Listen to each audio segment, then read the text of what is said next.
자, 이번 이야기는 시청자 김폭스님께서 찾아와 주셨습니다. 오늘 해주실 이야기는 지인이 겪으신 직업괴담 느낌이 될 것 같은데 바로 만나보도록 할게요. 네, 여보세요? 폭스님, 네, 안녕하십니까? 반갑습니다. 네, 반갑습니다. 오늘도 바쁘신 시간 내주셔서 다시 한번 감사드립니다. 네, 감사합니다. 네. 자, 오늘 해주실 이야기가 지인분이 겪은 어찌 보면 직업괴담이 될 것 같고 학교괴담 네네. 느낌도 같이 섞여 있을 것 같아요. 네, 맞습니다. 일단 어떤 직업을 가지고 계셨을까요, 그분이? 아는 형님의 이야기인데요. 네. 이 형님은 연극 배우로 예전에, 좀 오래전에 활동을 하시다가, 이제는 자영업자로 일을 하고 계신 분입니다. 그분의 이야기를 오늘 가져왔습니다. 알겠습니다. 그러면 바로 출발을 해보도록 하겠습니다. 렛츠고! 길이십니다. 김폭스죠.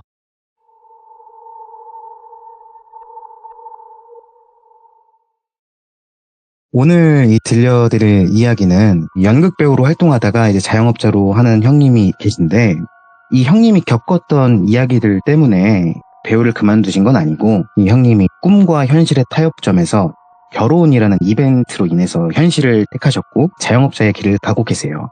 근데 이 형님이 연극 배우로 활동할 때 겪었던 일을 저한테 몇 가지 들려주셨는데, 오늘은 그 중에서 이제 고등학교 연극부에 외부 강사로 나갈 때 겪었던 일을 들려드리려고 합니다. 오늘도 형님을 똘비로 지칭하고 시작하도록 할게요. 학창시절 똘비는 꿈이 없었어요.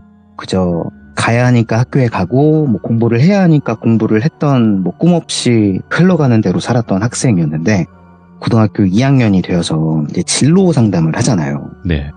담임 선생님께서 연극영화과를 추천했다고 해요. 이 형님이 좀 굉장히 잘생기셨거든요. 배우 중에 네. 이태곤 배우님이라고 혹시 아십니까? 남자다운 배우 그분. 네네, 도시여고 네. 나와셔갖고 낚시 잘하시고 예. 이목구비 막 시원시원하시고 그분 계시잖아요. 그분이랑 이미지가 굉장히 비슷하세요. 그래서 아무래도 그 잘생긴 외모 때문인지 주변에서 배우해라, 배우해봐라 라는 얘기를 많이 들었다고 하는데, 담임 선생님한테도 이런 얘기를 들으니까 진짜 마음이 좀 흔들리더랍니다. 그래서 관심도 생겼고 한번 해볼까라는 생각에 곧바로 아버지한테 말씀드리고, 삼촌 친구분 중에 연극 배우가 계셔가지고 그분에게 연기를 배우면서 입시를 준비를 했대요. 상당히 재밌었대요. 적성에도 맞고. 그렇게 준비를 한 끝에 또 운 좋게도 지방에 있는 연극영화과에 합격을 하게 되고, 정말 그렇게 좋은 행복한 시간을 보냈다고 해요. 그렇게 시간이 흘러서 똘비가 군대도 갔다 오고 복학을 한 대학교에서 이제 무사히 졸업까지 하게 되었죠. 똘비는 처음 이 연극영화과에 들어올 때만 해도 그 매체 연기, 그러니까 드라마나 영화에 출연하고 싶은 그런 배우가 되고 싶어 했는데, 대학생을 하면서 공연을 올리고 막 하다 보니까 이 무대가 너무 좋아졌다고 합니다. 그래서 배우들 사이에서 그런 말이 있대요. 무대를 경험한 사람은 그 무대를 절대 잊지 못하고 다시 돌아오게 돼 있다. 그 정도로 이 무대가 강렬한 매력을 지녀서인지 네. 똘비가 이제 무대에 푹 빠져버려서 졸업하자마자 매체 연기는 생각도 하지 않고 곧바로 극단에 들어가기 위한 오디션을 보고 다녔대요. 또 그 실력이 나쁘지 않았는지 그 해에 바로 이제 극단에 들어가게 되었다고 합니다. 똘비는 굉장히 설렜죠. 이제 사회에서 돈을 받고 무대에 설 수 있겠구나, 프로의 길에 들어섰구나 라는 생각에 두근두근 했는데, 현실은 달랐답니다. 무대에 서거나 이 극단 선배들에게 연기를 배운다? 꿈도 꿀 수가 없었대요. 지금은 잘 모르겠지만 네. 똘비가 이제 극단에 들어갔던 시절에는 네. 극단에 들어왔다고 곧바로 막 신입이 무대에 올라가고 그런 일은 있을 수가 없었다고 해요. 예. 일단 OT 때 극단 선배 중 하나가 이제 막내 기수 배우들한테 이런 말씀을 하셨대요. 너네가 우리 식구가 되었다지만 아직 너희를 우린 신뢰하지 않아. 니네가 연기를 우리한테 배워서 다른 극단에 갈지 누가 알아. 너희는 가장 먼저 해야 될 게 우리한테 신뢰를 쌓는 일이야. 이 시대 때 이런 소문도 돌았대요. 극단에 들어가면 막내는 혓바닥으로 연습실을 닦아야 한다. 까라면 까고 시키면 시키는 대로 해야 하는 곳. 갑과 을이 명확하고 그런 곳이었대요. 똘비의 말대로는 똥군기가 심한 그 시절의 연극영화과, 그리고 그 시절 군대보다도 더 빡셌다고 해요. 다행히 이 똘비가 들어간 극단엔 혓바닥으로 연습실을 닦는 일은 없었어요. 네. 악습이 좀 심했다고 합니다. 막내 기수는 이제 들어오면은 청소부터 시작해서 뭐 심부름, 뭐 뒷정리, 창고 정리 등 그 온갖 굳은 일들을 맡아서 했대요. 네. 그 연기에 대한 갈증은 어깨너머로 선배님들의 연기를 볼 수 있다는 것만으로도 좋았고, 선배님들이 공연을 올릴 때 그 무대 뒤편에서 그 연기를 지켜보는 것만으로도 영광이라고 생각해야 했다고 합니다. 이런 막내 시절을 견디지 못하고 그만두는 동기들이 절반을 넘었다고 하는데, 그럴 때마다 선배들은 에휴, 배우가 저렇게 끈기가 없어서야 이러면서 혀만 차셨다고 합니다. 근데 똘비는 사랑받는 법을 아는 사람이었어요. 눈치도 빠르고 성실해서 시키지 않아도 막 알아서 일을 찾아서 하고, 세심한 성격이어서 실수도 없고 남들도 잘 챙기는 그런 사람이었죠. 누구보다 먼저 막 연습실에 도착을 해서 청소부터 환기까지 다 해놓고 선배님들 기다리고, 늘 도라지차 같은 거 챙기고 다니면서 감기에 걸린 선배님이나 목 상태가 좋지 않은 선배님 계시면은 이제 나눠드리고, 또 연습이 끝나면 마지막까지 남아서 어깨 너머 배운 그 연기를 혼자 연습도 해보고 뒷정리까지 막 깔끔하게 한 뒤에 그렇게 집에 갔다고 해요. 심지어 이제 생계를 유지하기 위해서 아르바이트를 병행하고 있었는데도 말이죠. 지금도 그렇다는데 연극 배우가 가난한 직업 중 하나래요. 똘비도 이 극단에서 받는 돈만으로는 네. 생계를 절대 유지할 수가 없어가지고 집안에 손도 벌리고 월세를 내기 위해서 시간을 쪼개서 아르바이트도 했답니다. 이렇게 바쁘게 살아가면서도 똘비는 하루도 빼놓지 않고 그렇게 성실한 모습을 계속 보여줬고, 결국엔 미워할래야 미워할 수가 없는 후배가 되었죠. 결국 똘비는 동기 중에 가장 먼저 무대에 오르는 그런 영광도 차지했다고 해요. 그렇게 이제 극단 생활을 좋게 해피하게 지내면서 3년 정도가 지났는데, 2월의 어느 날 선배님 한 분이 찾아와서 똘비한테 야 똘비야, 너 애들 한번 가르쳐볼래? 이라고 묻더랍니다. 예. 똘비가 그게 무슨 말씀이냐 하고 이렇게 되물으니까 선배님이 돌비고등학교 연극부 외부 강사로 내가 지금 나가고 있는데 일이 생겨갖고 올해부터는 못할 것 같아서 내가 그 학교에 말씀드리니까 후임을 알아봐 달라네? 근데 아무리 생각해도 똘비 네가 제격이야, 이렇게 말씀을 하셨대요. 예. 똘비한테는 굉장히 솔깃한 제안이었답니다. 말씀드렸듯 이 연극 배우는 생계 유지가 힘든 직업이잖아요. 근데 이 연극부 외부 강사는 똘비가 좋아하는 연기를 하면서 극단에서 버는 돈보다 더 많은 돈을 벌 수 있는 기회였던 거죠. 잠까지 줄여가면서 아르바이트 할 필요도 없어지고 좋아하는 일을 하면서 돈을 벌 수 있다는 생각에 이건 무조건 받아야 된다 했지만, 똘비는 선배님 저 이제 3년 차입니다. 제가 무슨 자격으로 애들을 가르칩니까? 그것도 선배님이 키운 그 제자들을. 이렇게 또 겸손하고 정중하게 거절을 했대요. 네. 그러니까 이 선배님이 이래서 내가 너를 후임으로 점 찍은 거야. 성실하지, 겸손하지, 책임감 있지, 연기도 잘해, 너만한 사람이 없다. 그래서 막 호탕하게 웃으시면서 얘기를 하니까 그새야 똘비가 이제 정말 제가 해도 되겠습니까? 하면서 미소를 지었대요. 뭐 선배님은 당연하다는 듯 똘비 어깨를 막 두드리면서 어려운 거 없어, 뭐 연극제 준비하고 뭐 예선 통과하면 본선 나가는 거 준비하고 뭐 학교 축제 준비하면서 뭐 학교에 있을 만한 일들을, 이 이벤트들을 다 얘기를 해주셨대요. 네. 그러면서 뭐 힘든 일 있으면 나랑 극단 사람들이 다 도와줄 거야, 이렇게 말씀을 끝내시면서요. 강사 일은 뭐 3월부터 시작이고 학교에서 연락이 오면 뭐 학교 가서 서류 작성하고 얘기 잘 하고 와라, 지원금도 꽤 되니까 너의 삶의 보탬이 될 거다 라고 응원을 해주셨다고 합니다. 네. 다행히 극단 단장님도 허락을 해주셨대요. 네. 이게 극단 활동이랑 병행을 할 수 있도록 해주시고, 이 3년차 극단원에게 이렇게 배려해주는 경우는 드물었대요. 똘비는 3년 내내 변치 않는 성실함을 보여줬고, 네. 그 신뢰가 충분히 쌓였기 때문에 단장님과 이제 다른 선배님들도 그를 배려해 주신 거죠. 이제 3월이 되어서 돌비고 연극부 학생들과 처음 만나게 되었는데, 그 학생들의 첫 인상이 와, 양아치 같은 친구들이 잔뜩 있네 였대요. 특이하게도 연극부에 양아치라고 할까요? 그 거친 친구들이 많이 들어온대요. 예. 모든 학교가 다 그런 건 아니지만 뭐 10명 중에 1명은 꼭 있다고 합니다.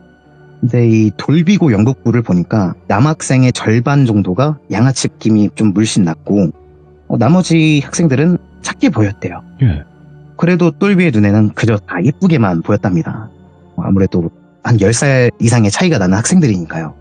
똘비가 잘생겨서 그런지 남학생, 여학생 할 거 없이 모두가 똘비를 좋아해주고 잘 따라주었대요. 뭐 사고도 안 치고. 그러니까 이쁘게 더 보일 수밖에 없죠. 똘비는 이제 이 연극부 강의를 나가면서 학생들 가르치는 게 재밌다. 아, 이거 적성에 맞다 하면서 좀 미래를 또 그려보기도 했대요. 그 정도로 즐겁기도 했고 학교에 가는 날이면 설레기까지 했으니까요. 그런 학생들과의 좋은 시너지 덕분인지 예. 학생들과 더 빠르게 친해지고 연극제 예선도 빠르게 딱 통과를 하면서 똘비는 굉장히 뿌듯한 봄날을 보냈어요. 예선을 통과하면은 연극제 본선을 준비를 해야 되는데 본선이 방학이 끝날 때쯤이었나? 끝나고 나서였나? 아무튼 여름이었다고 해요. 여름 끝자락이었다고 해요.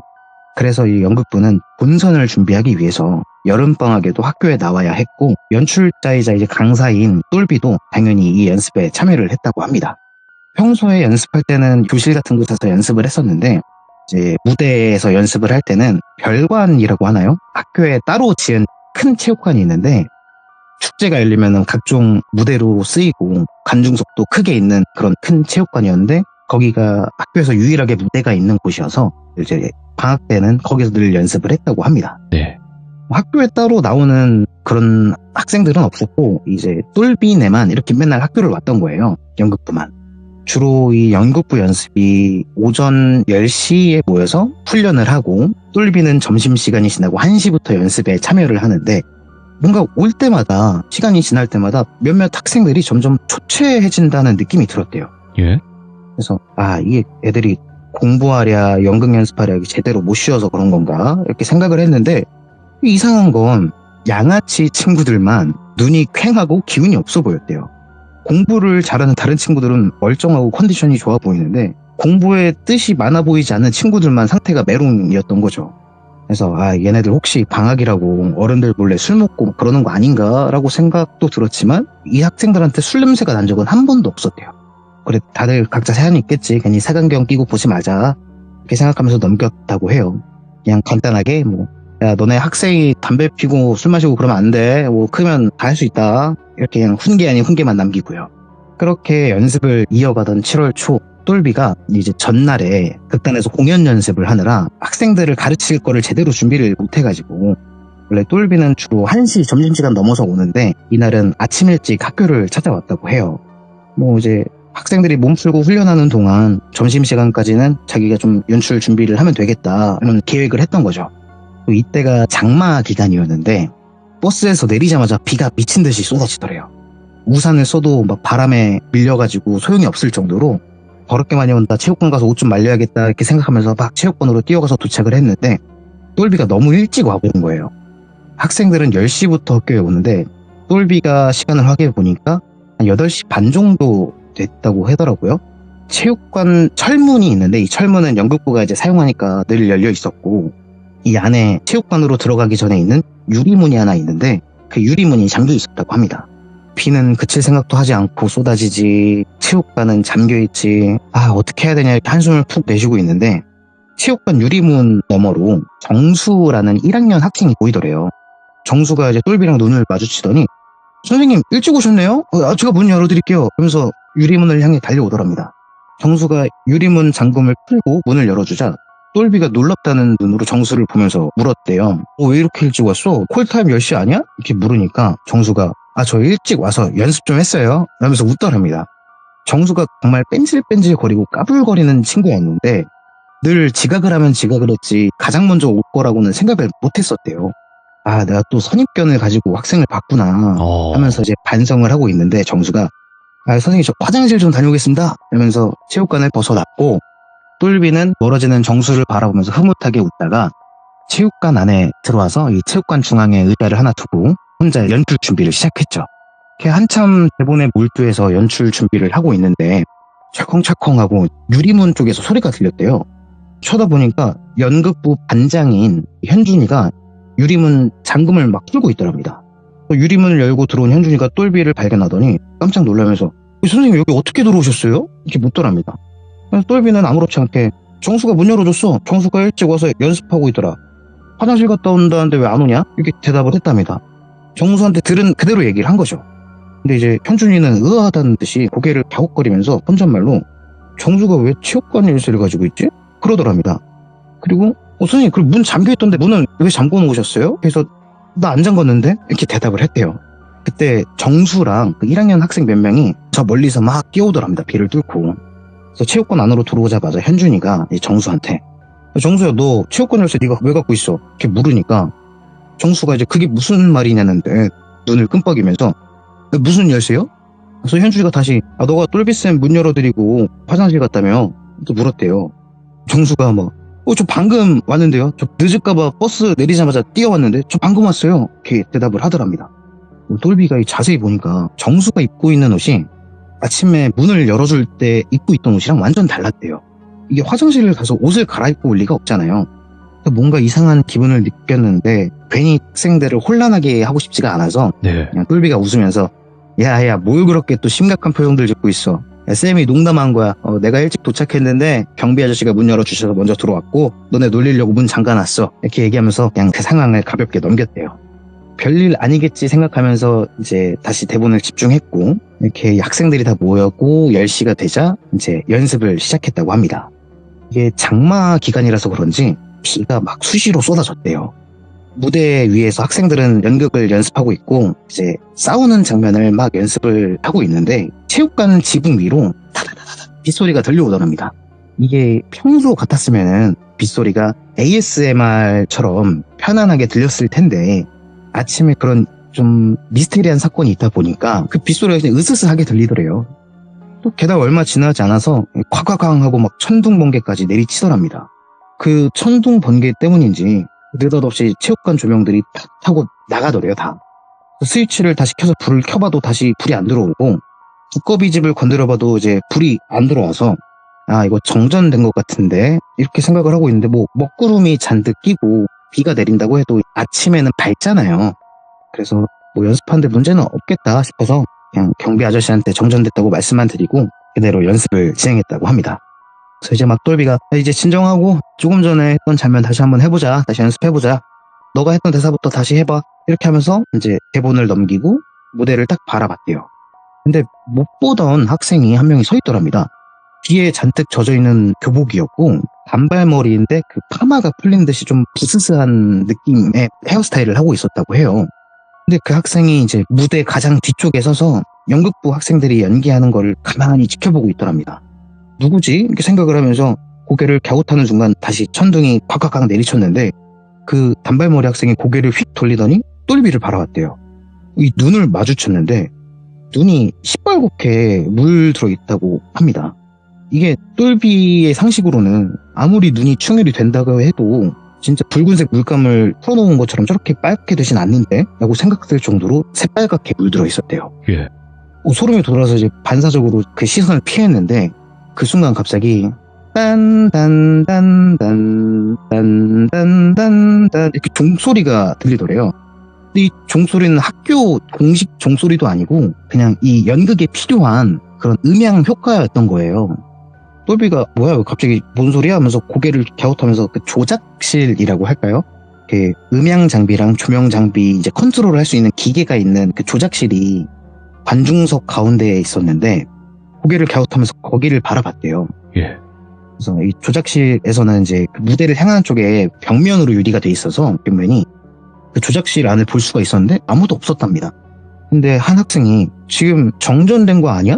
노래가 왜 틀어져? 라고 이렇게 조심스럽게 말하니까 학생들이 서로 막 눈치를 막 살피더니 화들짝 놀라면서 막 깍 소리치고 막 벽면에 달라붙고 서로 껴안고 난리가 났다고 합니다.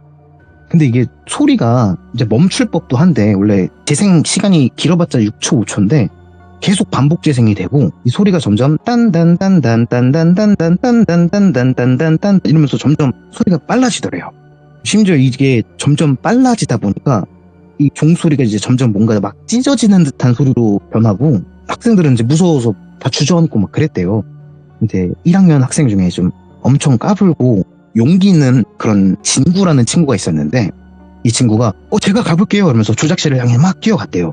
근데 친구가 조작실 앞에서 문 잠겼어요 이렇게 외치니까 예. 여학생들이 거기 왜 문이 잠겼는데 이게 왜 틀어지냐고 막 울고 있고 남학생들도 이거 무슨 일이냐 막 이렇게 쳐다보고 있고 똘비는 그냥 크게 놀라진 않았대요. 그냥 이게 정전됐다가 다시 전기가 돌아오면서 노래가 재생이 됐나 보다 이렇게 오류가 생겼나 보다 이렇게 생각을 했대요. 소리가 빨라지는 거는 CD가 씹힌다고 하죠. 그런 소리라고 생각을 했대요. 극단에서도 몇 번 그런 경험이 있어서 대수롭지 않게 생각하고 있는데 그때 다른 1학년 학생이 똘비가 조작실 키를 챙겨가지고 이제 조작실로 뛰어갔고, 이제 그 두 1학년이 조작실의 문을 열고 안으로 들어갔다고 합니다. 근데 다시 나오면서 진구가 선생님 이거 코드가 뽑혀 있어요. CD도 없는데요? 이게 왜 썼대요? 그러면 이상하잖아요. 정전됐다가 다시 전기가 돌아오면서 오류로 인해서 재생이 된 거라면은 적어도 코드는 뽑혀 있어야 하거든요. CD도 당연히 있어야만 하고, 똘비가 이제 으스스한 기분을 느껴가지고 이거 어떡하지라고 생각하는데 내색은 하지 않았대요. 이게 애들이 자기가 겁먹으면 애들이 더 겁먹을 테니까. 그래서 정말 좀 침착하게 야 친구야 그거 코드 뽑고 전원 껐다가 다시 켜. 그리고 CD 있으면 빼고 거기 정리하고 나와. 이렇게 아무렇지 않게 말을 했대요. 그 말대로 하고 나니까 이제 스피커에서 나오던 소리도 멈추고, 똘비는 이제 학생들한테 진정시키려고 무대를 딱 봤는데 그 단발 학생이 안 보이더래요. 반장한테 그 학생이 누구냐고 물어보려고 하다가 아무래도 내가 보면 안 될 걸 본 것 같다라는 생각에 그냥 무시하고 연습을 진행했다고 해요. 근데 아무래도 이런 일이 있다 보니까 이제 학생들이 연습을 진행할 수 없을 것 같았고, 아무래도 분위기를 전환할 겸 야 반장아 여기 중국집 맛있는 데 어디냐? 야 쌤이 살게. 난 짬뽕, 탕수육도 대짜로 그 3개 정도만 시켜. 이렇게 얘기하면서 현금을 꺼내서 현준이한테 줬대요. 또 학생들이 단순한 건지 이 중국집 얘기에 다들 기운을 되찾은 것 같았고, 원래는 체육관에서 먹으면 안 되는데 비도 오고 하니까 경비 아저씨한테 허락을 받고 중국집 음식을 시켜서 다 같이 체육관 바닥에 앉아서 먹었다고 합니다. 근데 이 유리문을 열어줬었던 그 정수가 막 너무 피곤하다고 빠르게 먹고 체육관 구석에 그 매트를 하나 쭉 깐 다음에 그 위에서 잠을 자더래요. 또 그 모습을 보면서 아이고 뭔 1학년이 벌써부터 저렇게 피곤해하냐, 쟤는 고3 때 진짜 큰일 났다 이렇게 생각을 하고 그냥 맛있게 똘비는 짬뽕을 먹었다고 합니다. 그래도 이제 따스한 걸 먹으니까 그 으스스한 기분도 사라지고 괜찮아지는 것 같았는데, 똘비 앞에서 이제 연극부 반장인 현준이가 짜장면을 먹다가 몸을 막 춥다는 듯이 부르르 떨더니 갑자기 소름 돋았어라고 혼잣말을 하더래요. 그와 동시에 갑자기 구석에서 자고 있던 정수가 으악 하고 벌떡 일어나더랍니다. 이제 다들 놀라서 정수를 보니까 정수가 막 숨을 크게 헐떡이면서 와 저 과일 흘렸어요 막 하면서 이제 학생들이 밥 먹는 곳으로 다가온 거예요. 그 애들이 뭔 과일을 늘렸냐 이렇게 겁먹은 듯이 물어보니까 저기 체육관 문에서 성별은 모르겠고 사람 형태를 한 뭔가가 막 온몸을 기괴하게 막 꺾으면서 달려오는데 짜장면을 먹고 있는 현준이 형 막 그대로 통과하면서 저한테 달려왔어요. 그리고 제 배 위에서 미친 듯이 막 뛰었어요. 그러더래요. 그러면서 정말 공포에 질린 얼굴을 하고 있더랍니다. 그러면서 학생들이 야 현준아 너 조금 전에 소름 돋았다고 했잖아 라고 하면서 그러면 그게 지나간 걸 본 건가? 막 이런 얘기를 막 하면서 이제 분위기가 더 다크해지는 거죠. 점점 어두워졌던 거죠.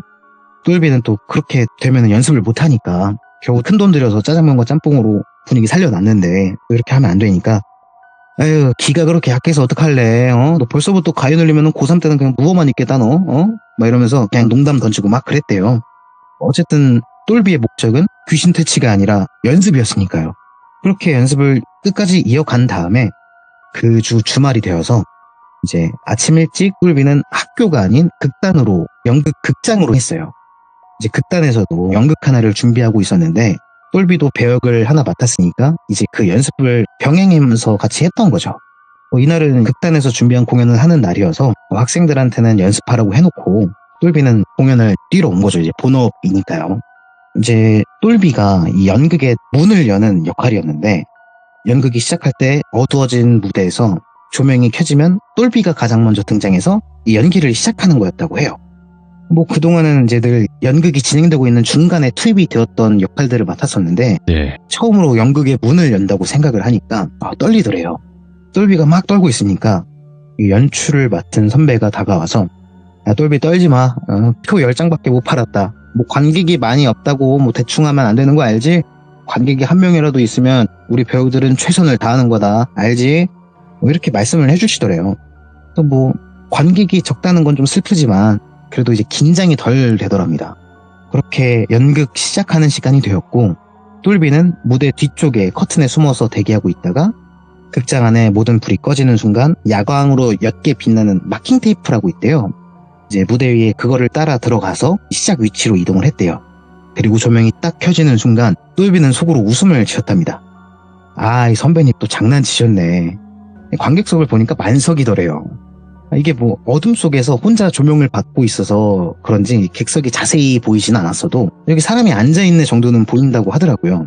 아, 이거 선배님이 나 긴장하지 말라고 농담하신 거구나. 이제 그렇게 생각을 하면서 똘비는 열심히 연기를 한 후에 이제 자기가 맡은 이 역할을 다 끝내고 무대 뒤에 있는 대기실로 이동을 했대요. 이제 대기실로 이동을 하니까 선배님들이 자기 차례 기다리면서 막 쉬고 계셨는데 똘비가 들어가니까 막 잘했다고 발전했다고 막 어깨에 두드려주고 조용히 칭찬을 막 해주셨대요. 그래서 똘비가 선배님들한테 아, 연출 선배님이 저 속였어요. 티켓 10장만 팔렸다면서 지금 만성이던데. 그러니까 선배님들이 전부 아무 말도 없이 똘비를 바라보더래요. 예. 그래서 똘비가 왜 그렇게 쳐다보냐는 듯 고개를 갸웃하니까 이 선배님 중 한 분이 와, 우리 똘비가 이제 우리한테 장난도 치네. 야, 3년이라는 시간이 길긴 길다. 많이 컸다 너. 막 이러시더래요. 그래서 똘비가 저 억울하게 장난 아닌데? 관객 지금 꽉 차 있어요. 저 할 때 막 다 웃고 그랬는데 다 같이 이렇게 정말 진지하게 얘기하니까 이제 몇몇 선배님들이 겁먹은 표정으로 야, 똘비야 그만해 재미없어. 괜히 겁주고 있어. 뭐 이러시고 아이씨 뭔 만석이야. 내가 나갔을 때 보니까 10명이 띄엄띄엄 앉아있고 연출 선배님 구석에 앉아서 우리 지켜보고 있던데 이렇게 말씀을 하시더래요. 네. 똘비는 억울했는데 자기 본 게 있으니까 분명 관객과 교감도 했는데 이게 더 말하면 안 될 것 같은 분위기여서 그냥 무시하고 넘기려고 하는데 이 연극 극단에 단장님이 계신데 좀 노신사 분이셨어요. 굉장히 멀끔하시고 잘생기신 그런 흰머리 흰수염이 있는 그런 분이셨는데 이제 그 단장님이 똘비 어깨에 손을 탁 올리면서 똘비야 원래 극장에 연가들이 좀 있어 말씀을 하시더래요. 조용히. 똘비가 놀라서 이렇게 바라보니까 단장님이 뭐 보일 때도 있고 안 보일 때도 있는데 뭐 이상한 거 아니야. 원래 연가들이 빛이 있고 음악이 나오는 곳을 좋아한대잖아. 그래서 뭐 극장마다 연가들이 다 있대. 이 극장에서 연가를 본 거는 우리 극단에서 네가 처음이네. 뭐 이렇게 말씀을 하시더랍니다. 이제 똘비가 이제 겁을 먹으니까 다시 단장님이 겁먹지 마. 우리한테 피해를 주고 그런 애들도 아니고 그냥 우리는 못 본 척 무대 위에서 연기만 열심히 하면 돼. 뭐 만석되고 좋지. 뭐 귀신이면 어때? 관객은 관객이잖아. 뭐 이렇게 해서 똘비가 좀 응원을 받고 겁이 아직 나기에 단장님이나 다른 분도 혹시 보신 적 있어요? 극장에서? 이렇게 물었답니다. 단장님이 웃으면서 고개를 끄덕이고 몇몇 선배들을 가리켰대요. 뭐 많지는 않고 2-3명 정도가 더 있었다고 합니다. 귀신을 봤던 사람들이. 그러면서 이제 다들 봐도 모르는 척하고 뭐 아무렇지도 않게 그냥 연기만 해. 보던 사람이 볼 때도 있고 언제 어떻게 등장하는지도 몰라 우리도. 아무튼 해로운 거 아니니까 지금은 연극에 집중해라. 이렇게 덤덤하게 말씀하시고 떠나셨대요. 이제 그 말을 듣고 다시 등장할 차례가 되어서 똘비가 다시 무대로 올라갔는데 여전히 만석이더랍니다.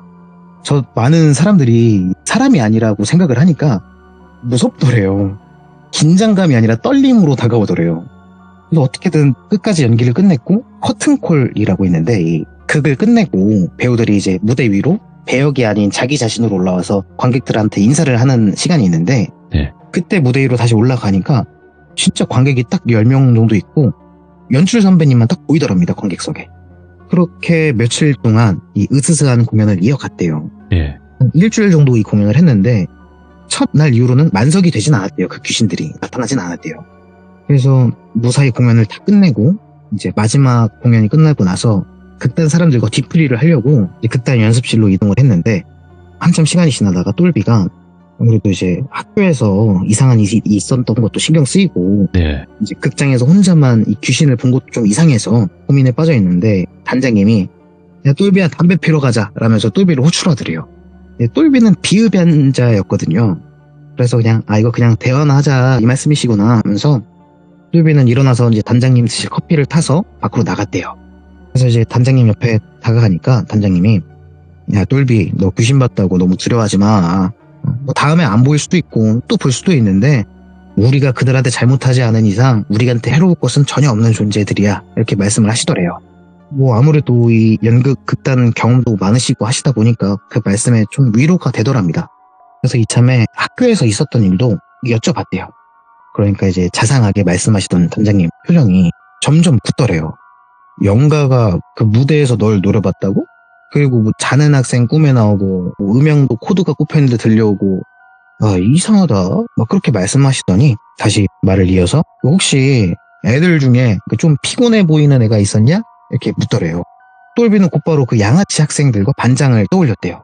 방학 연습이 시작되고 얼마 지나지 않아서 점점 피폐한 느낌까지 드는 그 친구들의 얼굴을 떠올리면서 고개를 끄덕이니까 단장님이 너 그 애들한테 네가 본 연가에 대해서 물어봐봐. 그리고 무슨 일이 있었는지도 물어보고 나머지는 뭐 이후에 얘기하자 이러면서 반장님이 담배를 끄시고 다시 연습실로 들어가셨대요. 그렇게 회식이 끝나고 이제 그날 밤 똘비는 그 이상한 기분에 집에 돌아왔는데 똘비가 원래 자기 형이랑 같이 살고 있었어요. 한 집에. 근데 이 형은 아직 안 들어온 것 같았고 똘비는 그냥 피곤하다 빨리 씻고 자자 씻고 잘 준비를 하고 침대에 누웠는데 도저히 잠이 오지 않더랍니다. 똘비는 다음날 이제 학생들 연출해주러 가야 되니까 술을 안 마시는 대신 물을 왕창 마셨대요. 그래서 화장실 좀 갔다 와야겠다, 소변 좀 봐야겠다 싶어서 다시 그냥 뒤척이다가 자리에서 일어난 다음에 방문을 열고 화장실 문을 여니까 이제 막 샤워를 끝내고 가벼운 옷차림을 입고 있는 똘비의 형이 막 수건으로 거울을 보면서 머리를 말리고 있더랍니다. 예. 형 언제 왔어? 이렇게 물으니까 조금 전에 이렇게 라면서 똘비 어깨를 툭툭 두드리고 자라 이러면서 화장실을 나와서 자기 방으로 향하더랍니다. 똘비는 뭐 사람이 소리도 없이 들어와 하면서 이제 화장실 문을 닫고 볼일을 다 봤대요. 그리고 손을 씻고 다시 화장실 문을 열었는데 그 화장실 문을 잡은 상태로 굳어버렸대요. 뭐야, 왜 아침이야? 분명 뒤풀이 끝내고 집에 왔고 씻고 잠을 못 자고 뒤척이다가 화장실을 다녀왔을 뿐인데 이게 새벽 늦게도 아니었대요. 1시 정도에 집에 왔는데 집안에 막 창문으로 햇빛도 들어오고 있더래요. 이게 꿈을 꾸는 건가 싶어서 이제 볼을 꼬집었는데 아프더래요. 그러다가 화장실에서 조금 전에 마주친 형이 생각이 나서 형 방으로 빠르게 걸어가서 이제 문을 열었는데 예. 형이 대자로 뻗어가지고 코를 골고 자고 있더래요. 아니 무슨 소변 보는 사이에 잠이 들어? 라고 생각하면서 유심히 보니까 샤워를 했다고 했잖아요. 근데 사람이 물기가 하나 없더랍니다. 뭐야? 온몸이 그냥 바짝 말려져 있고 오히려 그냥 땀만 흘리고 있고 더워서 머리를 분명히 감았는데 떡이 져 있더래요. 이게 뒤척이던 게 아니라 나 잠들었던 건가? 근데 또 잔 거 같은 느낌은 전혀 없었대요. 분명 뒤척이던 모든 걸 기억하고 있고 이상하다 싶어서 핸드폰을 확인을 해보니까 날짜도 확실히 하루가 지나가 있었고 9시를 가리키고 있었답니다. 이게 학교에 이제 가야 되니까 다시 잘 수는 없었고 어쩔 수 없이 나갈 준비를 한 다음에 곧바로 학교로 출근을 한 거죠. 그렇게 학교에 도착을 해서 학생들 연기를 막 봐주다가 쉬는 시간이 되었을 때 이거 진짜 반장님 말씀대로 해봐야겠다 고민을 하더니 야 반장아 너 잠깐 따라와봐 하면서 학교 운동장에 있는 그 돌로 된 계단 있잖아요. 그곳에 이제 똘비가 현준이 앉혀놓고 야 반장아 너 혹시 부스스한 그 단발머리한 그 여학생이 혹시 누군지 아냐? 이렇게 물어보니까 현준이 눈이 막 지진난 듯이 흔들리더래요. 그러면서 선생님이 그거 어떻게 이렇게 말꼬리를 흐리더랍니다. 누가 봐도 현준이는 그 단발머리 여학생을 알고 있는 눈치더래요. 그래서 이제 똘비가 목소리를 좀 더 깔고 진지하게 예, 반장 너 뭐했어? 너네 뭐했어? 이렇게 물으니까 현준이가 며칠 전에 있던 일을 이제 말을 하더랍니다. 여기서는 잠깐 반장인 현준이 시점에서 말씀을 드릴게요. 네. 방학이 되고 현준이랑 그 몇몇 양아치 친구들이 반복되는 연극 연습 때문에 막 지쳐 있었고 새로운 자극을 필요했대요. 근데 연습 시간에 이제 우연히 자기들끼리 막 무서운 이야기를 했는데 어느 학교나 그렇듯 이 돌비고에도 괴담이 있었답니다. 뭐 체육관에 밤에 가면 공 두들기는 소리가 난다든지 아이가 막 서 있다든지 몽 귀신이 어디 막 돌아다닌다든지 이런 괴담을 막 얘기를 했는데 이 양아치 친구 중 태훈이라는 친구가 야 어차피 열쇠 우리한테 있는데 밤에 체육관 와볼래? 체육관에서 자고 다음날 다 같이 목욕탕에서 씻고 연습 오면 되잖아 라면서 현준이와 정수를 포함한 이 몇몇 친구들을 꼬드긴 거죠. 그러니까 한밤중에 학교 체육관에서 하룻밤 무료한 삶을 보내던 이 친구들한테는 이 굉장히 자극적인 소스였던 거죠. 만장일치로 학생들은 그 말에 따르기로 했어요. 이때는 뭐 세콤 뭐 이런 것도 없었고 경비 아저씨랑도 친해가지고 마주친다면 잘 얘기해서 허락을 받을 수 있을 것 같다라고 생각을 했대요. 그래서 이 얘기가 나온 당일 밤 이제 학생들은 다 같이 밥도 먹고 놀다가 밤 11시가 넘어서 학교에 찾아갔는데 이제 들어가자마자 경비 아저씨를 마주쳤대요. 그래서 이제 반장이 경비 아저씨한테 가서 저희 밤새 연습할 것 같습니다. 곧 연극제라서 이제 부족한 부분을 좀 연습해야 될 것 같은데 사용해도 될까요? 저희 부모님한테 허락 다 받았어요.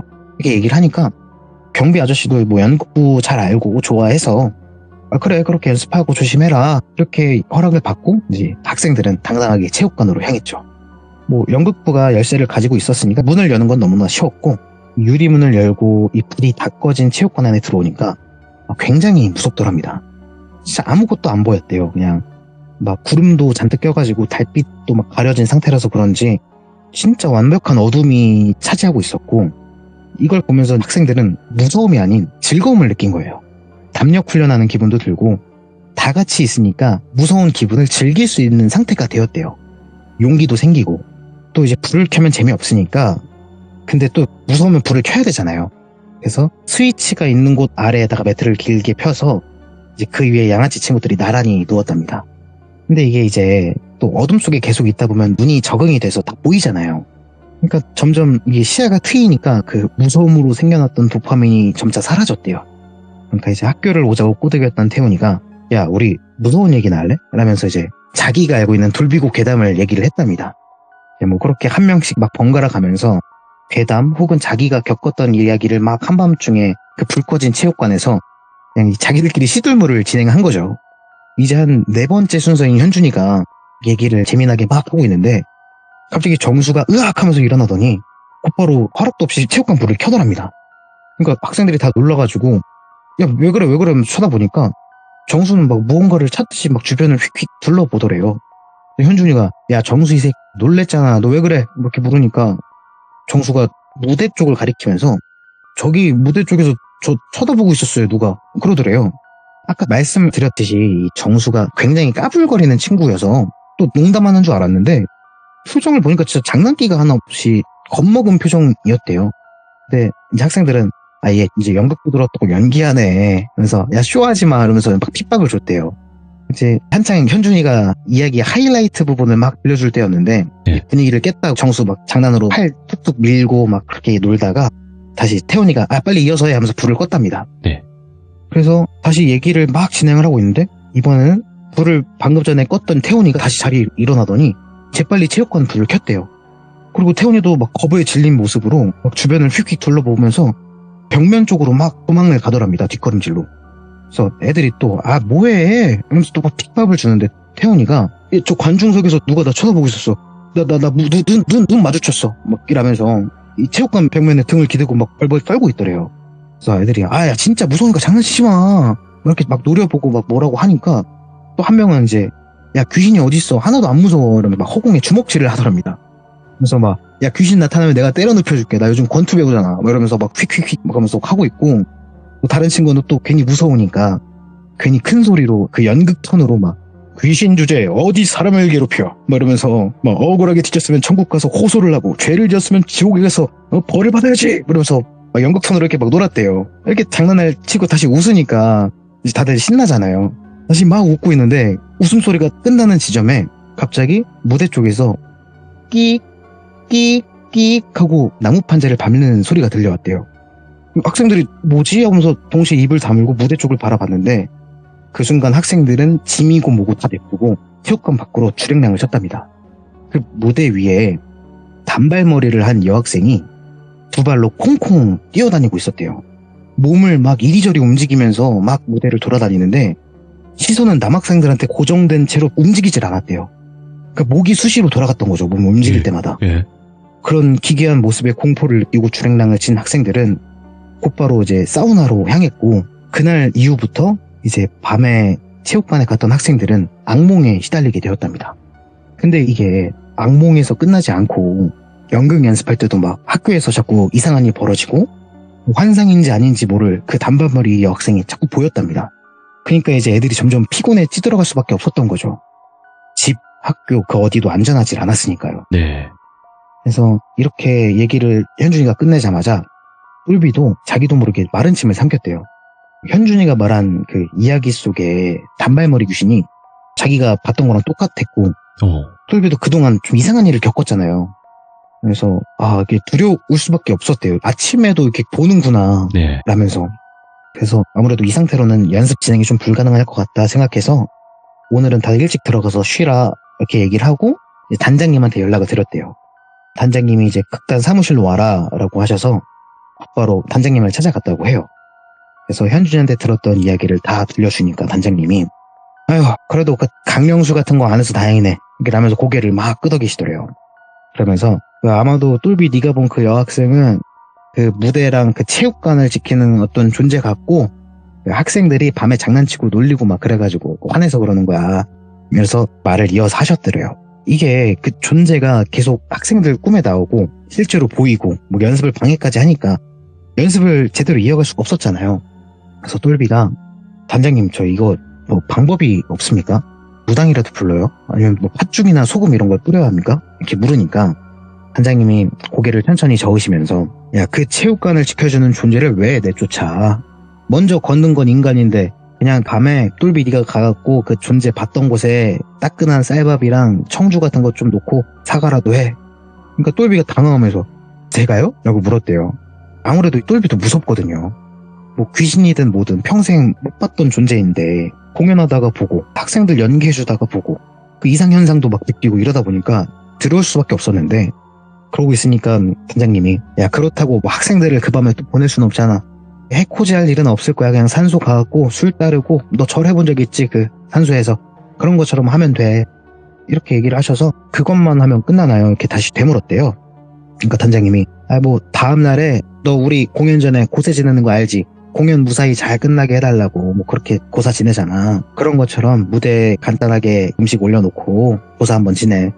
많이 챙길 것도 없어. 대충 과일 사과랑 배 대추 밤 이 정도만 챙겨가도 돼. 그 말을 듣고 다음날 연극부 연습이 끝난 다음에 똘비가 이제 현준이한테 체육관 열쇠를 받았대요. 자기가 내일 아침 일찍 와서 문 열 테니까 할 게 있으니까 그렇게 열쇠 달라 이렇게 하니까 현준이도 의심 없이 열쇠를 주었고 이제 그날 곧바로 똘비가 자기 집으로 와서 갓 지은 밥을 퍼서 봉지에 담고 네. 이제 밥그릇 하나, 술잔 하나, 수저 이렇게 챙겨서 다시 학교로 갔대요.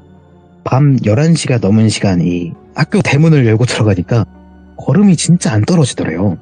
아무것도 없고 어둡고 하니까 이게 똘비 눈에 그 귀신이 안 보였으면 모르겠는데 보기도 하고 직접적으로 이제 피해를 주니까 이거 해결은 해야겠다 싶어서 용기를 내고 학교 안으로 들어갔답니다. 우선 경비 아저씨한테 가서 뭐 체육관에 두고 온 게 있다. 그래서 열쇠는 애들한테 받았으니까 두고 온 것만 챙겨오겠다라고 말씀을 드리고 경비 아저씨는 또 다녀오세요 이렇게 편하게 보내주셨대요. 그래서 이제 체육관 앞에 도착한 똘비가 유리문을 딱 열고 불 꺼진 체육관 안으로 들어갔는데 이때 분위기가 똘비의 느낌대로 말을 하자면 사악했대요. 흉가 이런 곳에는 가본 적이 없는데 흉가가 딱 이런 느낌이지 않을까라고 생각할 정도로 되게 싸하고 분위기가 안 좋았다고 하더라고요. 또 에어컨은 켜지도 않았는데 이때 뉴스에서 열대야라고 했다고 하는데 이 체육관 안에 들어오니까 냉장고에 들어온 것 같은 그런 싸늘함이 느껴졌답니다. 그래서 뭐 굳이 무섭게 어두운 곳에서 움직일 필요는 없으니까 뭐 압력 스탁으로 온 것도 아니고 그래서 후레쉬로 이제 스위치를 찾아서 체육관 불을 켰는데 불을 켜도 무섭더래요. 그 넓은 공간에 조용하게 혼자 있으려니까 불쾌한 기분이 들더랍니다. 그래서 빨리 하고 가자라고 생각을 하면서 똘비가 단발머리 여학생을 봤었던 그 무대 안쪽으로 가가지고 제 밥그릇을 놓고 봉투에서 쌀밥을 꺼내 그릇에 담은 다음에 수저를 꽂고 술잔에 청주를 따라서 올렸대요. 그리고 애들이 어리고 철이 아직 없어서 실수를 했습니다. 뭐 제가 애들 대신해서 사과를 드리겠습니다. 이곳을 지켜주셔서 감사합니다. 앞으로도 저희 공연 잘할 수 있게 해주십시오. 이렇게 얘기하고 정말 산소에서 절을 하듯이 정중하게 절을 올렸대요. 단장님의 말대로 이 밥은 두고 가고 다음날 처리하라고 했으니까 똘비는 그대로 다시 불을 끄고 유리문을 잠그고 나왔다고 합니다. 근데 맞다 가방. 밥그릇을 담아갔던 그 가방을 무대에 두고 온 거예요. 똘비가 하는 수 없이 다시 뒤를 돌아서 유리문을 딱 바라봤는데 그 유리문 너머로 그 단발머리 여자가 서 있더랍니다. 예. 눈은 여전히 붉게 물들어 있었고 아무 감정 없는 표정으로 똘비를 바라보고 있었는데 이게 유리문 하나를 사이에 두고 귀신이라는 존재를 보고 있으니까 몸이 움직일 수가 없더래요. 그래서 이거 어떻게 해야 되냐 이러고 있는데 그 여학생이 먼저 천천히 옆으로 걷듯이 사라졌고 똘비는 안도의 한숨을 내쉬면서 그대로 학교를 벗어났다고 해요. 가방은 내일 찾지 뭐 하면서 단장님이 알려준 방법이 뭐 정석적인 방법인지 아닌지는 모르겠지만 네. 그래도 일단 당장 믿을 방법이 이것뿐이었으니까 다음날이 되자마자 똘비는 간단하게 고사에 지낼 과일, 곶감, 떡, 대추 이런 거 챙겨가지고 학교를 향했대요. 그리고 이제 그 고사상을 빠르게 차린 다음에 이제 애들한테 애들아 연극 공연할 때는 뭐 이렇게 고사를 지내거든. 무사히 공연 잘 끝나게 해달라, 다치지 않게 해달라 이렇게 기도를 드리는 건데 혹시 종교 때문에 참여 못하는 친구들도 괜찮아. 그냥 서 있으면 돼. 참여할 사람만 참여하자. 하나의 연극 문화를 가르쳐 주는 거야. 이렇게 하면서 좀 말을 돌려서 한 거죠. 네. 네, 그러니까 학생들은 뭐 다행히 종교 이런 거 괜찮다라면서 고사에 참여했고 다 같이 공연을 잘 올리게 해달라 막 간단하게 고사를 이렇게 지냈대요. 신기하게도 그렇게 고사를 지낸 날 이후부터 야이어 가던 양아치 친구들이 점점 얼굴색이 밝아졌고 그 이후로 이상현상이 생기거나 단발머리 학생이 보이지 않았대요. 예. 똘비는 어렸을 때부터 지금까지 원래 귀신을 보는 사람이 아니었고 네. 그런 이상한 경험을 해본 적이 한 번도 없었는데 이 사건이라고 해야 되나요? 이 단발머리 귀신을 본 이후로 뭐 귀신을 명확하게 보는 건 아니어도 예. 아 저기 뭐가 있는 것 같은데 이런 이질감 정도는 느끼게 되었다고 해요. 뭐 이게 똘비의 착각일 수 있고 아니면 정말일 수도 있는 건데 그냥 뭔가 있다고 느껴지는 것 자체가 불쾌할 때가 많았대요. 네. 다행히 학생들은 이 무사히 공연을 올렸고 안타깝게 수상은 못했대요, 본선에서. 그래도 뭐 똘비는 이 학교에서 좀 뭔가 인정을 받아서 몇 년 동안 계속 외부 강사로 일을 했었다고 합니다. 예. 이 형님이 말씀하셨던 고등학교 외부 강사 썰은 여기까지 합니다. 아니 원래 같았으면 귀신이 등장하고 네네. 뭐 이렇게 하고 하다 보면 대박이 나야 되는데 아쉽네요 그게. 좀 그래서 이제 단장님도 그런 얘기를 했대요. 예. 야, 너가 귀신 봤으면은 좀 됐어야 됐는데 아무 일도 안 일어나냐. 뭐 이렇게 얘기하는데 형님도 그때 복권을 샀어야 됐나. 이런 후회를 하셨답니다. 와 근데 진짜 폭스님은 거침이 없으시네요 말씀하시는데 막히는 거 자체가 없는데요? 제가 이렇게 시참을 하기 전에 이제 운전을 할 때 혼자 네. 이렇게 시참하는 연습을 해요. 리허설을 해요. 확실히 폭스님께서 전달을 해주시니까 저희가 네네. 훨씬 더 무섭고 몰입감 있게 시청자분들도 그 이야기 속에 들어가서 이야기를 또 시청해 주시는 게 아닌가 생각이 들고 오늘 너무너무 고생 많으셨습니다. 감사합니다. 예, 감사합니다. 네. 자, 여러분들 꼭 내 이야기가 아니더라도 이렇게 폭스님처럼 혹은 여러분들 입장에서도 주변 분들에게 한번 물어보세요. 귀신을 본 적이 있느냐? 아니면 귀신을 겪은 적이 있느냐? 그렇게 물어보시고 아마 그러시면 분명히 이야기해 주실 겁니다. 대부분 물어보지 않아서 그렇지. 아니면 그분 자체에서 내 이야기는 좀 별로지 않을까 해서 얘기 안 해 주시는 분들도 계실 텐데 이거는 밖으로 나왔을 때는 분명히 무서운 이야기들이 많기 때문에 꼭 물어보시길 바라겠습니다. 감사합니다.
자, 여러분들 안녕하십니까. 이번 이야기는 오랜만에 또 방송에 찾아와 주신 공주 아빠님께서 찾아와 주셨습니다. 일단 공주 아빠님의 이야기를 빠르게 만나보도록 할게요. 예, 반갑습니다. 공주 아빠님. 예, 안녕하십니까. 아유, 또 많이 바쁘셨죠? 예, 아닙니다. 그래도 시간 이렇게 쪼개 가시면서 이렇게 참여하는 것도 어려운 건데 이렇게 와주셔서 감사드립니다.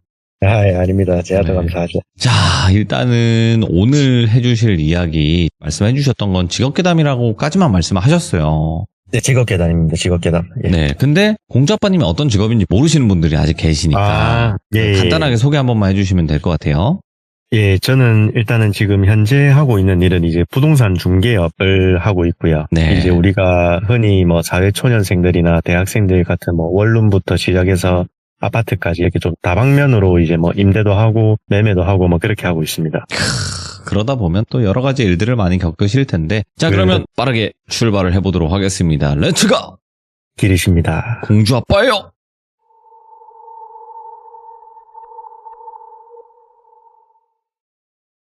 오늘은 이제 오랜만에 직업 괴담 관련된 이야기를 해드릴 거고요. 저 혼자 겪은 이야기는 아니고 저랑 그 특수청소 업체 사장님이 같이 겪게 된 이야기입니다. 어이구. 예, 한 4년 전쯤 아마 무튼 4년 전 일인 것 같은데 당시에 제가 이제 한참 뭐 원룸 건물이나 다가구 주택 건물 임대를 좀 열심히 할 때였습니다. 당시에 뭐 파이팅이 워낙 넘치던 시절이다 보니까 이 건물 주인들하고도 뭐 제가 좀 사교성도 좋고 이래가지고 좀 금방금방 친해지더라고요. 하루는 손님을 응대하고 있는데 부재중이 한 사람한테 한 3통인가 4통인가 하여튼 참 자주 거래하던 원룸 건물 주인인데 그렇게 전화가 와 있더라고요. 제가 그 부재중을 3통씩이나 지켜져 있는 걸 보고 이 사람 뭔 일 있나 싶어서 이제 전화를 해봤죠. 그러니까 그 건물 주인이라는 사람이 대뜸 저한테 왜 이렇게 전화를 안 받냐고 짜증을 좀 내더라고요. 저는 뭐 사람이 일 보고 있으면은 전화도 안 받고 그럴 수 있는 거 아니냐, 왜 그러시냐 물어봤죠. 그랬더니 1년 전에 제가 계약한 임차인이 돌아가셨다는 겁니다. 그분은 제가 기억하기로는 제가 거주하는 그 지역 주민은 아니었고 좀 멀리서 오신 분이었는데 형편도 좀 많이 어려우신 분이셔서 이제 국가에서 뭐 그런 제도가 있다 하더라고요. 월세를 지원해주는 제도? 그런 거를 한 20만 원 정도를 지원받고 그걸로 월세를 내시는 그런 분이셨습니다. 그분이 들어오시고 나서 한 6개월간은 별 문제가 없었는데 한 6개월 전부터 월세가 밀리기 시작했다 하더라고요. 주인도 뭐 독촉하고 이러기보다는 그냥 좀 기다리면은 알아서 연락 주겠지 하는 마음으로 좀 계속 기다렸답니다. 그러다가 이번에는 참다 안 돼가지고 본인이 가지고 있는 그 원룸 건물로 갔대요. 갔는데 1층부터 4층까지 악취가 진동을 했답니다. 이게 자기가 살면서 처음 맡아보는 썩은 내가 이 건물을 뒤덮고 있었다 하더라고요. 그래서 세입자들한테 다 전화를 돌려가지고 이 냄새가 언제부터 났냐고 물어봤는데 세입자들은 냄새를 못 맡았답니다. 거기에는 그 돌아가신 고인을 포함해서 총 9가구 정도가 사는데 한 사람 빼고는 냄새를 못 맡았다 하더라고요. 냄새를 맡은 사람 말로는 한 달 전부터 악취가 진동을 했다고 하고요. 아무튼 뭐 주인은 세입자들 방을 일일이 다 체크하고 또 문제인 냄새 나는 방이 어딘지 찾는 와중에 그 월세 밀리고 있던 이제 그분 방임을 알게 된 거죠. 아무리 노크를 하고 벨을 눌리고 뭐 문을 발로 차도 전화를 해도 안 받고 뭐 안에서는 인기척조차도 없었답니다. 주인은 이제 이 안에서 뭔 일이 있구나, 이 사람이 죽었거나 아니면은 이 집을 쓰레기장으로 만들고 야반도주를 했다 이런 생각을 했답니다. 실제로 이제 이런 케이스에 방문을 따보면은 간혹 세입자들이 집을 갖다가 완전 쓰레기 소굴로 만들고 도망가는 사람들이 좀 많습니다.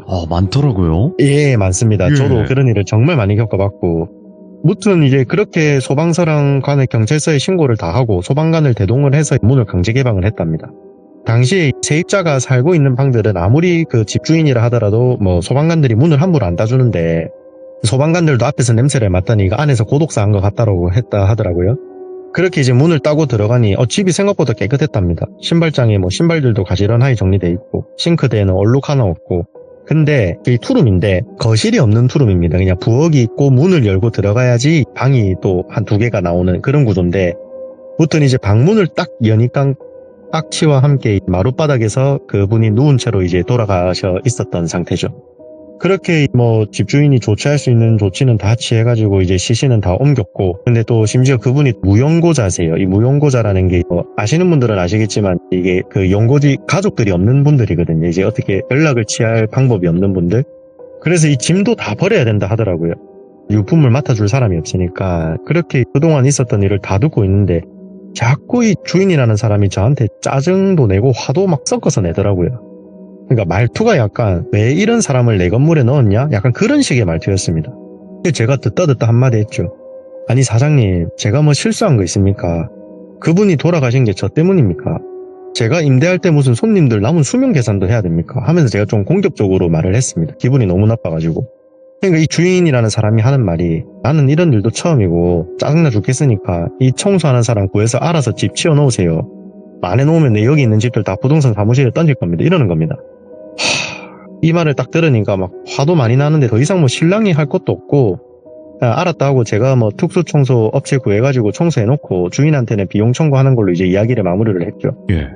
솔직히 저도 뭐 이런 부동산 업을 하면서 많은 집들을 돌아다녀보지만 이렇게 누군가가 돌아가시고 이런 일은 자주 겪는 일이 아니거든요. 1년에 한 번도 볼까 말까 하는 일이다 보니까 네. 또 이런 특수청소하는 업체를 찾는 게 또 쉬운 일도 아니더라고요, 해보니까. 그래서 평소에 이제 알고 지내던 이 뭐 청소업체들이야 저희가 워낙 많이 아니까 그 청소업체들한테 전화를 쫙 돌려봤습니다, 제가. 투룸에서 고독사 하신 분이 있는데 시신은 다 인계했다. 근데 마룻바닥도 들어보니까 다 이게 뭐 얼룩으로 물들고 좀 상태가 안 좋다 하는데 청소가 가능하겠냐. 이런 식으로 전화를 당시에 아마 한 10군데 정도 돌렸던 것 같아요. 10군데 중에 9곳은 안 하겠다 하고 마지막 한 곳이 한다 하더라고요. 그 사람은 들어보니까 특수청소 경험도 제법 있었고 관련된 장비도 자기가 다 있으니까 그 비용만 잘 책정해주면 하겠다 하더라고요. 유가족분들이 없다 보니까 뭐 전부 짐들은 폐기물 처리하고 뭐 버리기 힘든 그런 피가 묻고 이런 것들은 이제 뭐 본인 거래업체에 수거 보내면 된다 하니까 들어보니까 일이 생각보다 좀 빨리 끝날 것 같더라고요. 그렇게 이제 그 건물에 저하고 업체 사장하고 가기로 약속을 잡고 그 근처에 만나서 이제 커피 한잔 먹으면서 이야기를 좀 나눠봤습니다. 사실 좀 제가 궁금한 게 많았거든요. 그런 네. 쪽으로. 물어봤죠. 사장님, 근데 이런 특수 청소하면은 좀 무섭거나 찜찜하고 그런 건 없습니까? 그러자 이제 그분이 하는 말이 뭐 처음에는 저도 사람이니까 무섭기도 하고 비위도 많이 상했는데 이게 돈이 되는가 한다. 솔직히 뭐 원룸, 투룸, 쓰리룸 이런 거 청소하는 거에 몇 배로 받으니까 네. 그냥 눈 딱 감고 한다. 뭐 이러길래 그래 다 먹고 살자고 하는 거니까 그러려니 했습니다. 그렇게 뭐 사적인 이야기들을 주고받고 하고 이제 현장으로 같이 갔죠. 솔직히 저는 안 가도 되는데 이 업체가 견적을 어떻게 내는지 그리고 또 작업은 어떻게 하는지 이런 것들을 전체적으로 이 건물 주인한테 전달을 해줘야 되는 입장이다 보니까 따라갔죠, 제가. 그렇게 호실 입구에 도착하니까 와 냄새가 진동을 하더라고요, 그냥. 와 처음 맡아보는 냄새였어요, 그런 냄새는. 너무 심해가지고 냄새가 코를 잡고 문을 여는데 이 업체 사장은 뭐 이 정도로 그럽니까 하면서 태연하게 옆에 서 있더라고요. 네? 그렇게 문을 열고 방 안으로 들어가니까 이 한눈에 봐도 이제 여기서 돌아가셨구나 하는 부분이 있더라고요. 마룻바닥이 베이지 색깔 약간 연한 갈색이었는데 딱 한 포인트가 완전 새까맣게 먹물 부은 것처럼 사람 몸통만한 사이즈가 딱 물이 들어있더라고요. 업체 사장한테 저 부분 맞죠? 저기서 돌아가신 거죠? 하니까 예 저기 그 시신이 썩어가지고 흘러나오는 뭐 노폐물, 분비물, 피 뭐 그런 것들이라면서 설명을 해주시더라고요.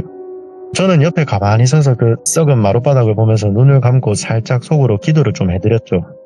뭐 고생하셨다. 좋은데 꼭 가셨으면 좋겠다. 그러고 있는 와중에 이 업체 사장이 막 서랍장하고 옷장하고 가방, 지갑 이런 고인의 유품을 막 뒤지기 시작하더라고요. 사장님 지금 뭐 합니까? 그러니까 뭐예요? 돈 되는 거 있는지 봐야지 이러더라고요. 아니 그래도 돌아가신 분 유품인데 부정탑니다. 그건 아닌 것 같습니다. 그러니까 이 사람이 하는 말이 아이고 내가 이 일을 몇 년을 했는데 그런 거 없습니다 이러면서 막 웃더라고요. 그러면서 조금이라도 뭐 돈이 될 만한 것들 뭐 몇만 원이라도 받을 수 있는 것들 뭐 브랜드 운동화부터 해서 한 보따리 챙겨갖고 나가더라고요. 야, 예. 그러면서 청소는 오늘 뭐 한 오후 4시쯤 지나서 시작한다 하고요. 그 모습을 보니까 참 저도 뭐 돈이 중요하게 생각하고 돈돈돈거리는 사람이지만 이거는 진짜 아닌 것 같더라고요. 그래서 이제 저 사람하고는 아이고 이 일 끝나면 상종을 안 해야 되겠다 싶어갖고 그렇게 헤어졌습니다. 그렇게 오후에 업무 조금만 보다가 영 찝찝하고 그래서 한 2시, 3시쯤에 제가 집으로 들어갔습니다. 집에 도착해서 당시에는 제가 이제 결혼도 안 하고 혼자 살 때여가지고 집에 도착해서 이제 샤워하고 현관문 앞이랑 창틀에 제가 혹시나 해가지고 굵은 소금 이런 거를 조금 뿌려놓고 잠을 청했습니다. 업체에서는 청소 다 하고 저한테 전화를 준다고 해서 제가 딱 지금 자면 되겠더라고요. 그렇게 잠이 들었는데 꿈을 하나 제가 꿨습니다. 꿈에서 제가 그 오전에 갔던 그 집 그 방 안에 서 있더라고요. 그러고 제가 그 집을 두리번 거리고 있는데 현관 쪽에서 어떤 한 남성분이 어딨노 이러는 겁니다. 저는 소리 나는 쪽으로 살짝 가보니까 그 돌아가신 그분이더라고요. 사장님 잘 지내셨습니까? 저 그 집 구해드린 부동산입니다. 기억 안 나십니까? 제가 그 당시에 복비도 안 받았는데 그러자 그분이 저를 딱 보시더니 야 니네 신발 못 봤나 이러는 겁니다. 예? 신발 예 못 봤는데요. 그러자 그분이 하는 말이 니네 신발 갖고 온나 자꾸 신발 거리고 막 반말을 하시는 겁니다. 그래서 제가 이제 한마디 했죠. 아니 신발 못 받고 왜 자꾸 반말하십니까? 그러자 그분이 갑자기 제 멱살을 딱 잡으시면서 입 닥치고 신발 가지고 온나 이러는 겁니다. 그렇게 제가 좀 놀래가지고 잠에서 깨니 시간이 한 오후 7시? 그 정도 됐더라고요. 아직 청소 안 끝났나 싶어서 전화를 딱 해보려고 하니까 그 업체가 전화가 오더라고요. 그 청소 다 했고 방금 여기 건물 주인 만나가지고 방 다 보여주고 잔금도 다 받았으니까 신경 더 이상 안 써도 됩니다. 그러길래 이제 저는 알겠습니다 고생했습니다 하고 끊었죠. 그 전화를 끊고 맞다 신발 이 생각이 딱 나가지고 전화를 다시 했습니다. 사장님 그 혹시 아까 신발 챙겨가셨습니까? 신발 다 버리는데 그 너이키 그 박스채로 택도 안 뗀 거 그거는 내가 챙겼지 왜요? 이라는 겁니다. 그게 뭐냐면은 이제 그 포장도 안 뗀 너이키 거 우리 젊은 사람들 많이 신고 다니는 나이키 그 범고래 그게 하나가 있었거든요. 예. 그게 완전 새 거였어요. 그냥 택도 안 뗀 거. 그거를 자기가 챙겼다 하더라고요. 그래서 제가 좀 전에 그 꿈을 꿨는데 그 돌아가신 분이 신발을 계속 가지고 오라는데 그 폐기물에 같이 버리든가 태우든가 아니면은 그 화장터에 부탁해서 좀 어떻게 해야 될 것 같습니다. 그러자 이 사람이 또 막 웃더라고요. 아이고 사장님 다 큰 양반이 참나 됐습니다 이러더라고요. 네. 그렇게 전화를 끊고 나니까 더 이상 제가 이런 사람한테 뭘 말을 어떻게 해야 될지도 모르겠더라고요. 그래서 저도 그냥 모르겠다 하고 다시 잤습니다 당시에. 그렇게 별 문제 없이 하루 지나고 2일째 되던 날에 제가 운전 중에 접촉사고가 하나가 났습니다. 가만히 주차되어 있는 차를 제가 그냥 가서 갖다 박았죠. 그동안 제가 부동산 이런 일을 하면서 골목이고 어디고 막 그냥 운전에 거의 제가 달인이라고 스스로가 생각을 했거든요. 주차도 깻잎 한 장 차이 주차 이런 것도 하던 시절이다 보니까. 근데 그 큰 길에서 그 차를 박는다는 거는 상상도 못한 일이었습니다. 그렇게 제가 보험사를 불러서 사고 처리를 하고 핸들을 다시 딱 잡는데 태어나서 처음 운전하는 기분이더라고요. 예. 운전석에 딱 타자마자 깜빡이 어떻게 켜더라? 악셀이 오른쪽인가? 이런 이상한 생각이 딱 드는 겁니다. 예. 오늘 운전하면은 나 진짜 죽겠다 싶어가지고 곧장 그냥 그대로 집으로 제가 갔죠. 그렇게 좀 진정도 하고 또 이제 진정이 되니까 잠이 또 오더라고요. 그래서 잠을 잤는데 이틀 전에 그 꿈이랑 같은 꿈을 꾸더라고요. 제가 그 집에 혼자 있었고 그 돌아가신 분이 나오셔서 또 신발 어딨노 하시면서 저보고 신발을 또 찾아오라는 겁니다. 그렇게 저는 잠에서 깼고 이거 진짜 큰일 나겠다 싶어서 업체 사장한테 그냥 어떻게든 그 신발을 제가 사더라도 받아내야 되겠다는 생각이 딱 들더라고요. 전화를 하니까 이 사람이 또 전화를 안 받는 겁니다. 그렇게 제가 그 사람한테 문자로 전화 꼭 좀 달라 하고 다음 날이 되었습니다. 당시에 제가 차량은 앞범퍼가 조금 찌그러진 상태여가지고 센터에 맡겨둔 상태였고요. 걸어서 사무실로 그냥 가고 있는데 갑자기 바닥이 푹 하고 꺼지더니 제 한쪽 발이 땅속으로 냈다 꼽히더라고요. 보니까 이 맨홀 뚜껑이 반쯤 열려 있더라고요. 저는 그렇게 이제 그날 발목이 좀 심하게 골절이 돼갖고 병원에 실려갔죠. 태어나서 처음으로 그때 이제 119 차도 타봤고요. 그렇게 입원을 하니까 그 의사 쌤이 하는 말이 당장 내일 수술을 해야 된다 하시더라고요. 뼈가 내려앉았다고. 누워가지고 생각을 하는 게 이 모든 게 다 그 신발 때문이다라는 생각이 딱 들더라고요. 그 업체 사장한테 또 전화를 걸었죠. 입원실에 누워가지고. 이번에는 전화를 받더라고요. 사장님 접니다. 통화됩니까? 그러니까 어디요? 무자 할게요 무자. 약간 발음이 어디 턱이 빠진 사람처럼 말을 하더라고요. 그래서 알았다 하고 문자를 주고받고 있는데 하는 말이 자기가 이제 출장 세차 이런 일도 하는데 이 세차 용품 중에 무슨 가스? 그런 걸 충전해서 하는 게 있는데 어제 그게 자기 얼굴 앞에서 터졌답니다. 그래가지고 그 파편들이 얼굴을 딱 강탈을 해가지고 이빨이 전부 다 날아갔다 하더라고요. 그래서 저는 이제 제가 그 이틀째 같은 꿈 꾼 내용이랑 지금 나도 다리가 박살이 났다 그런 이야기를 다 말하니까 이 사람이 그제서야 자기가 실수한 것 같다고 신발을 돌려놓겠다면서 이야기를 하더라고요. 제가 이미 그분은 화장도 다 끝났을 텐데 어떻게 돌려드릴 거냐 방법은 있냐 하니까 자기가 예전에 무속인 집을 청소를 해주러 가가지고 한번 무속인이랑 좀 친하게 지내는 분이 있다. 그래갖고 그분한테 한번 맡겨보겠다. 자기도 이대로는 예. 못 살 것 같다. 자기도 그런 걸 안 믿는데 이게 겪어보니까 이제 믿어야 되겠다 하면서 그러더라고요. 저는 알았다 하고 다음날 수술을 하고 그래갖고 한 3일인가 5일인가 입원을 해 있었습니다.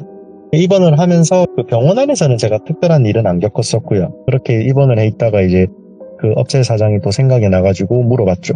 물어보니까 그 무속인이 당시에 현장에 있었던 그 청소 업체 사람 말고 딱 한다는 말이 한 명 더 있었죠. 이 말을 했답니다. 지금 그분이 그 한 명 더 있었던 그 사람한테도 지금 들러붙어 있다고, 그러니까 저한테.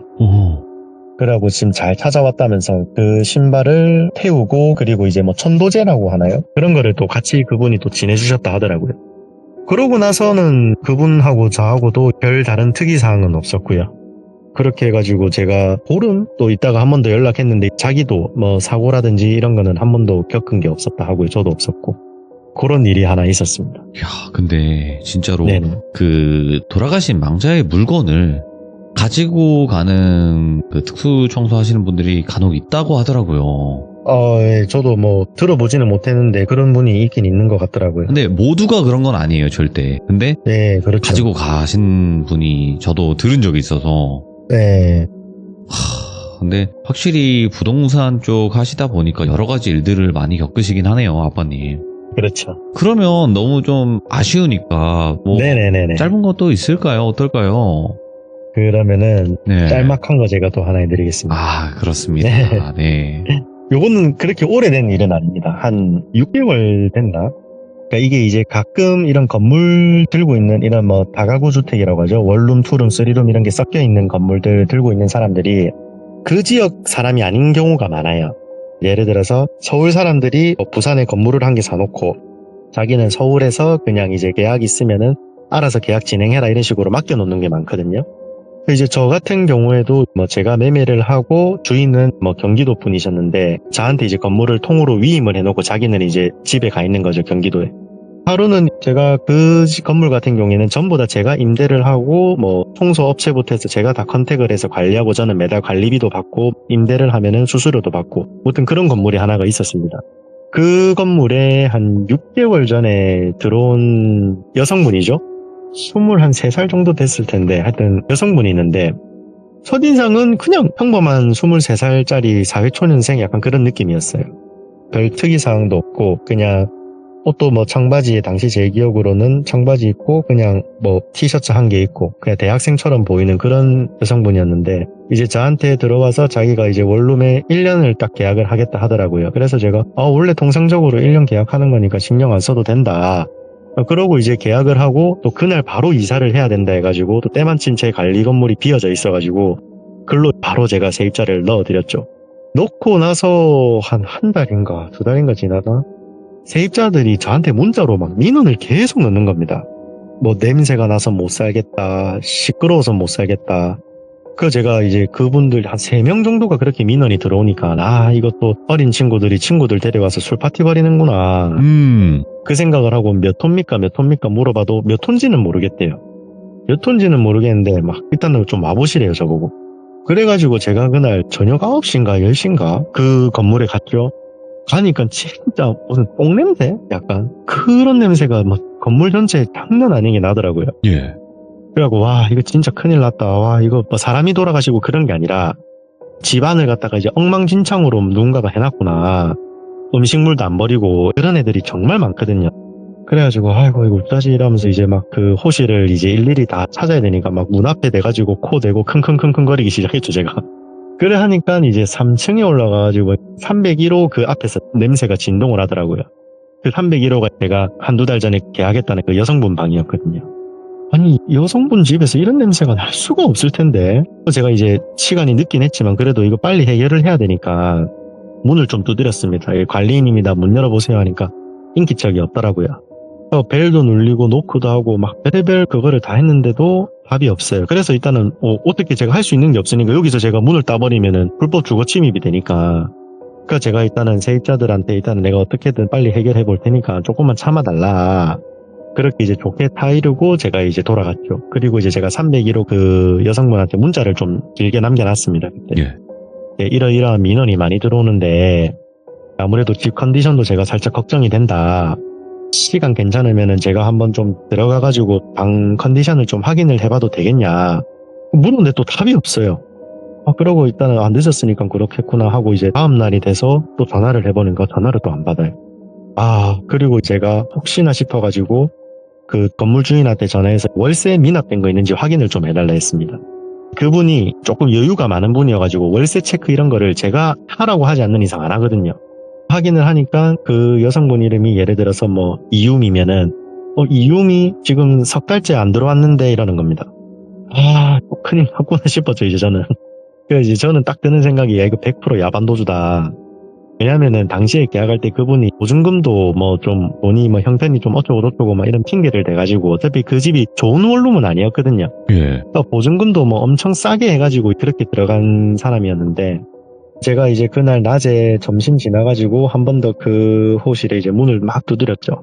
지금 문 안 열면은 월세가 3달 이상 밀렸기 때문에 강제 개방할 거다. 실제로는 강제 개방할 수가 없거든요. 6개월이 밀리든. 그러니까 이걸로 이제 제가 되도 않는 협박을 한 거죠. 강제 개방할 거다. 지금 문 안 열면은 무조건 강제 개방할 거다. 마스터키로 열 거다. 또 대답이 없어요. 그래서 이상하다 싶어하고 제가 이제 맞은편 건물이 일반 주택이었는데 그 주택이 좀 높은 주택이었거든요. 그 주택에 가가지고 그 주택 어르신한테 사정을 좀 설명을 하고 옥상에 좀 올라가겠다. 그래가지고 이제 옥상에 올라가가지고 제가 막 난간에 매달려서 창문을 통해서 봤어요. 사람이 없는 거예요. 그럼 잘 됐다. 그냥 마스터키 들고 와가지고 그냥 문을 따야 되겠다 딱 생각이 들더라고요. 그래서 이제 마지막으로 또 혹시나 또 문을 열었는데 사람이 있으면 저는 진짜 큰일 나는 거니까 문을 여러 번 두드린 끝에 이제 마스터키로 문을 열었죠. 열었는데 신발장부터 시작해가지고 방 끝까지 발 디딜 틈이 없는 거예요. 쓰레기로. 그냥 뭐 일반 쓰레기가 아니라 방 안에서 대변을 다 본 거예요. 대소변을. 신발장은 똥유지로 가득 찼고 뭐 싱크대 이런 데는 배달 용기 음식물 쓰레기부터 해가지고 그냥 현관문을 딱 여니까 바퀴벌레 한 2-3마리가 파파팍 하고 제 앞을 지나가더라고요. 와, 이거 큰일 났다 싶어가지고 이제 안에 사람이 있나 싶어가지고 원룸을 또박또박 안에 신발을 신고 이제 집 안에 들어갔는데 또 사람은 없더라고요. 사람은 없는데 이 집에서는 도저히 사람이 잘 수가 없을 정도로 쓰레기가 많더라고요. 그냥 무슨 세상에 이런 일이 나오는 그런 집? 그래가지고 사람이 일단은 뭐 잤던 흔적이나 뭐 생활했던 그런 게 조금이라도 지금 있으면은 내가 문 앞에서 기다리면 오겠나 싶었는데 이게 옷하고 이런 게 하나도 없는 거 보니까 이미 집을 엉망으로 쓰고 간 것 같더라고요 보니까. 근데도 이게 현행법상으로 저희가 이거를 또 함부로 뭐 건드릴 수 있는 그런 것도 없거든요. 그렇게 이제 그분한테 문자며 전화며 한 4개월을 더 제가 기다렸죠. 냄새 나는 채로. 그랬는데도 연락이 없어갖고 결국에는 최근에 이제 업체 불러가지고 그 집을 싹 걷어냈거든요. 그런 야반도주한 사례도 있었습니다. 그러니까 어찌 보면 오늘의 키워드가 또 공통적인 건 냄새가 있겠네요. 그러면 한 가지 좀 이제 궁금한 사항이 있는데요. 뭐 정확히는 알 수 없지만 공주아빠님이 보시기에 한 달에 몇 분이나 극단적인 선택을 하시는 것 같아요? 한 달에 원룸 기준이나 아니면 다세대 주택 뭐 이런 기준으로 봤을 때 아파트까지 본인이 이게 소식을 들을 수밖에 없는 거잖아요. 그렇죠. 네, 한 달은 솔직히 아닌 것 같아요. 제가 한 달은 조금 어려운 것 같고 제가 막 서울 사람이 아니다 보니까 그렇죠. 제가 있는 지역도 그렇게 많은 그런 게 없거든요. 그래서 한 6개월에 한두 번은 제가 있는 지역을 기준으로 했을 때는 뭐 스스로 극단적인 거를 했다 아니면은 뭐 고독사 이런 거는 솔직히 한 석 달에 한 번은 들리는 것 같고요. 예. 네, 고독사는 근데 이게 어쩔 수가 없는 게 그렇죠. 연세 드신 분들이 혼자 계시는 분들이 워낙 많다 보니까 제가 예전에 한번 해드린 이야기에서 그 왜 3명이 같이 그 맞아요. 그거는 이제 제가 있었던 일 중에 가장 좀 빠른 시간 안에 사람이 그렇게 되는 거를 봤었던 기억이고. 참 이게 씁쓸하네요. 예, 요즘에 워낙 좀 더 극단적인 선택을 하시는 분들이 많이 늘어나고 있는 것 같아서 그렇죠. 고독사도 마찬가지고 굉장히 안타깝죠. 그런 소식이 들려오면 뭐 그 돌아가신 분이나 아니면 또 그 집에 또 소유주분이 계시잖아요. 그분들도 얼마나 마음이 안 좋으실까 이 생각도 들고. 그렇죠. 이게 근데 참 고독사는 솔직히 뭐 집주인들도 어떻게 할 수 있는 부분이 아닌데 이제 그 혼자 스스로 하는 분들이 있잖아요. 이건 예전에 제가 한번 겪은 일인데 네. 혼자 이 스스로 그 생을 마감하신 분이 이게 자기가 이 이런 게 엄청 많은 분이었나 봐요. 어떻게 방을 갖다가 해놨냐면은 이게 손목을 이렇게 했는데 벽부터 시작해서 천장 화장실까지 벽이란 벽 모든 벽에다가 자기 피를 칠갑을 해놨었어요. 그거는 진짜 답이 없는 그거거든. 이게 피가 굳고 시간이 네. 지나면서 부패되고 이러면 이거 답이 없거든요, 진짜. 아니, 벽지를 벗기면은 그 벽면까지 이게 물이 다 들 정도기 때문에. 그 냄새가 그 장난 아니에요. 그러니까 이 벽지를 갈면 되겠지가 아니라 그 시멘트 네. 있잖아요. 네. 거기에도 다 그냥 스며든다고 맞아. 하더라고요. 맞아요. 알겠습니다. 오늘 공주 아빠님께서 어찌 보면 섬뜩하고 어찌 보면 또 한편으로는 안타까운 또 이야기도 들려주신 건데 앞으로 또 여러 가지 이야기들을 또 준비를 해주시겠지만 그래도 공주 아빠님에게 듣지 이런 이야기를 또 어디서 듣겠습니까? 아유 너무너무 감사드리고 항상 건강하셔야 돼요. 예, 감사합니다. 감사합니다. 네. 그렇게 뭐 많은 그런 사건들이 부동산을 하시면서 일어나는 건 아닐 거예요. 하지만 여태까지 중개업을 하시면서 진짜 별의별 일들을 많이 겪으셨을 거라고 생각을 해요. 그게 귀신 쪽이든 사람이 무서운 거든. 그래서 앞으로 직업괴담 종류로 공주아빠님께서는 많이 들려주실 거니까 항상 응원해 주시길 바라겠습니다. 감사합니다.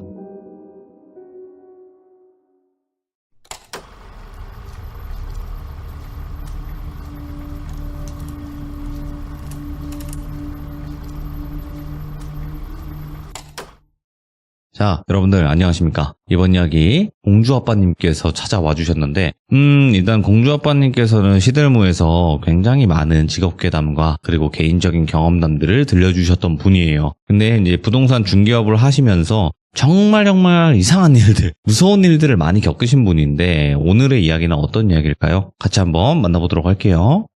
예, 여보세요. 아유, 공주아빠님 오랜만인 것 같습니다. 아이고, 예, 잘 지내셨습니까? 네, 아이고 찾아와 주셔서 감사드리고 아유, 아닙니다. 불러주셔서 감사합니다. 아닙니다. 일단은 항상 이야기해 주신 것 중에 개인적인 경험담과 혹은 예. 직업괴담 이렇게 두 가지로 많이 예. 나눴었는데 오늘은 어떤 걸까요? 오늘은 저 직업괴담은 아니고 저랑 저희 어머니가 같이 겪었던 이야기가 하나가 있어가지고 그거를 예. 한번 좀 해드려 보려고 합니다. 어머니와 함께 겪은 이야기 바로 예, 출발을 해보도록 하겠습니다. 렛츠고! 길이십니다. 공주 아빠예요.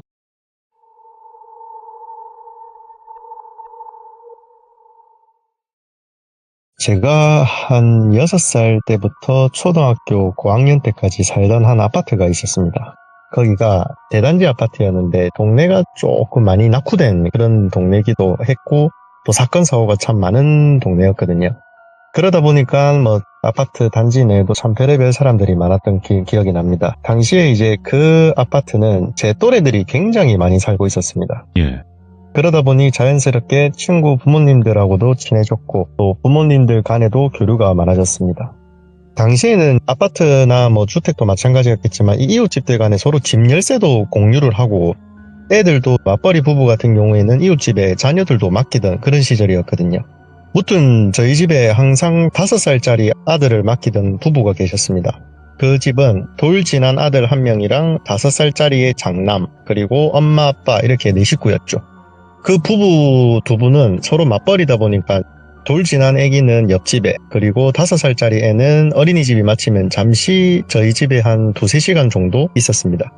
어렵고 힘든 시기여도 항상 그 집 부모님은 막 웃으면서 다니시고 특히나 그 아빠라는 분이 아파트 내에서 별명이 맥가이버 삼촌이었는데 예.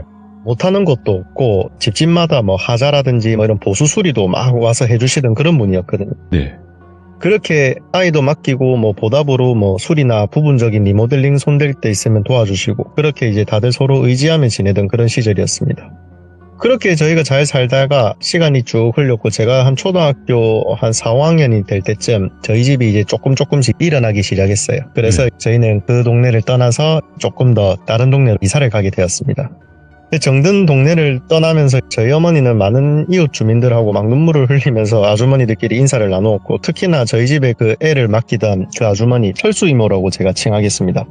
그 철수 이모는 제가 기억하기로도 정말 바닥에서 막 대성통곡을 하시면서 저희 엄마한테 인사를 하시더라고요. 솔직히 뭐 저희가 타국으로 가는 것도 아니고 차량으로 한 1시간이면 서로 왕래가 가능한데 좀 많이 아쉬운 게 좀 많았던 것 같습니다.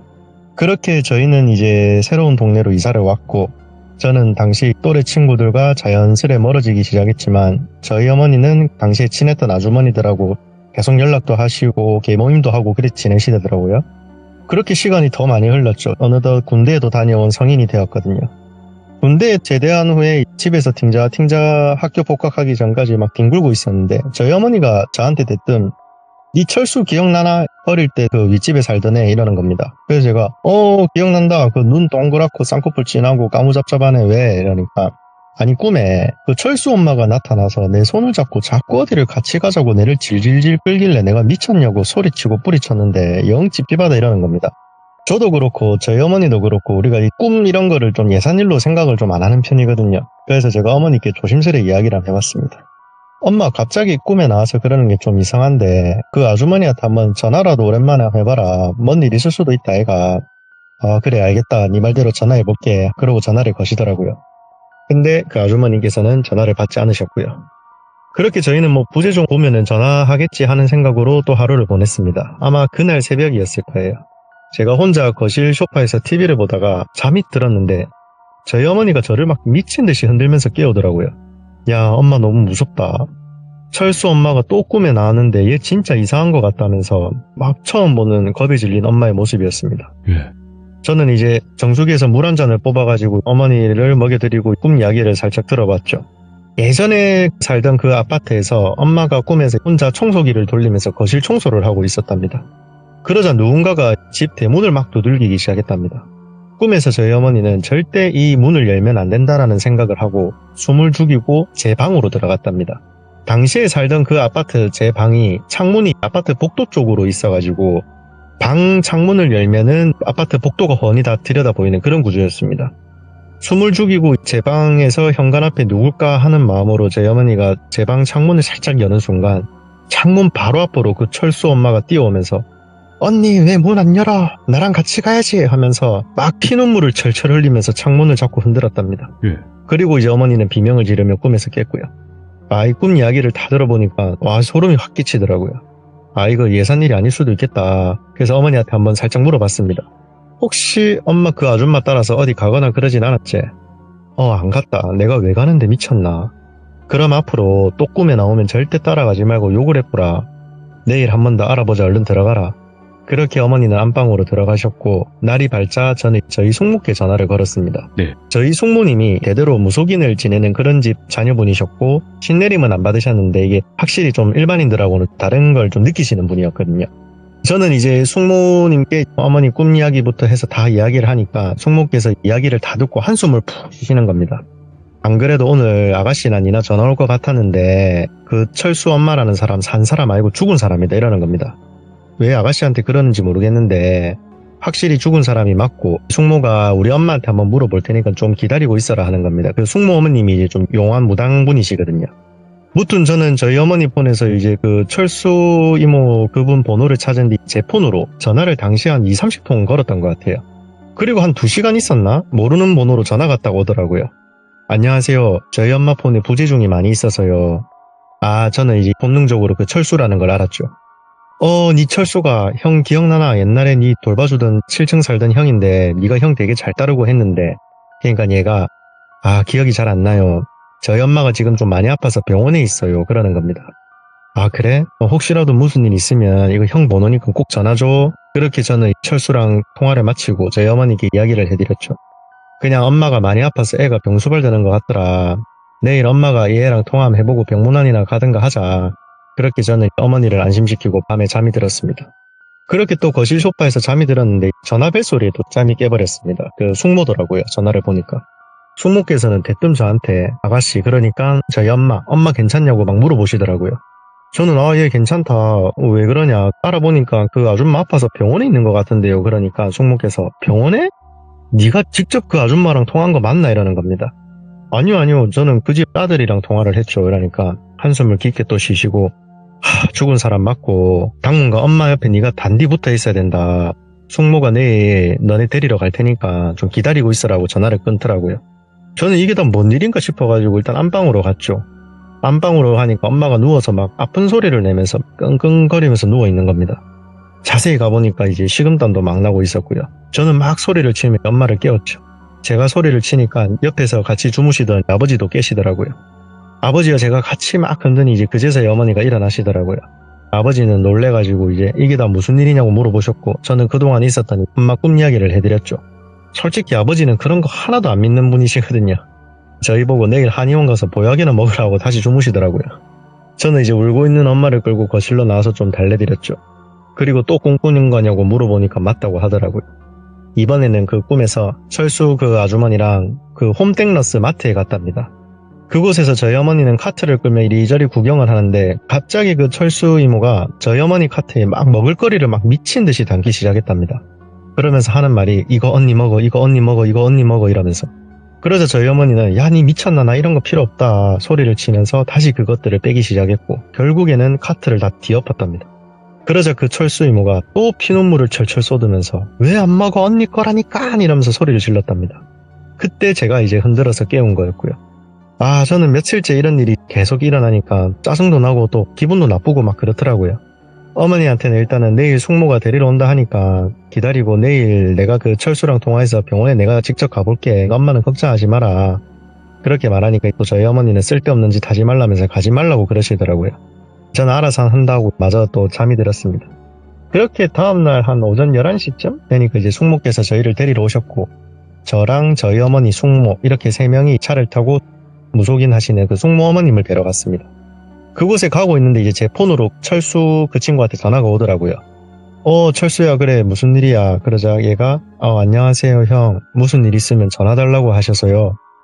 말해라, 무슨 일 있니? 엄마가 오늘 아침에 돌아가셨어요.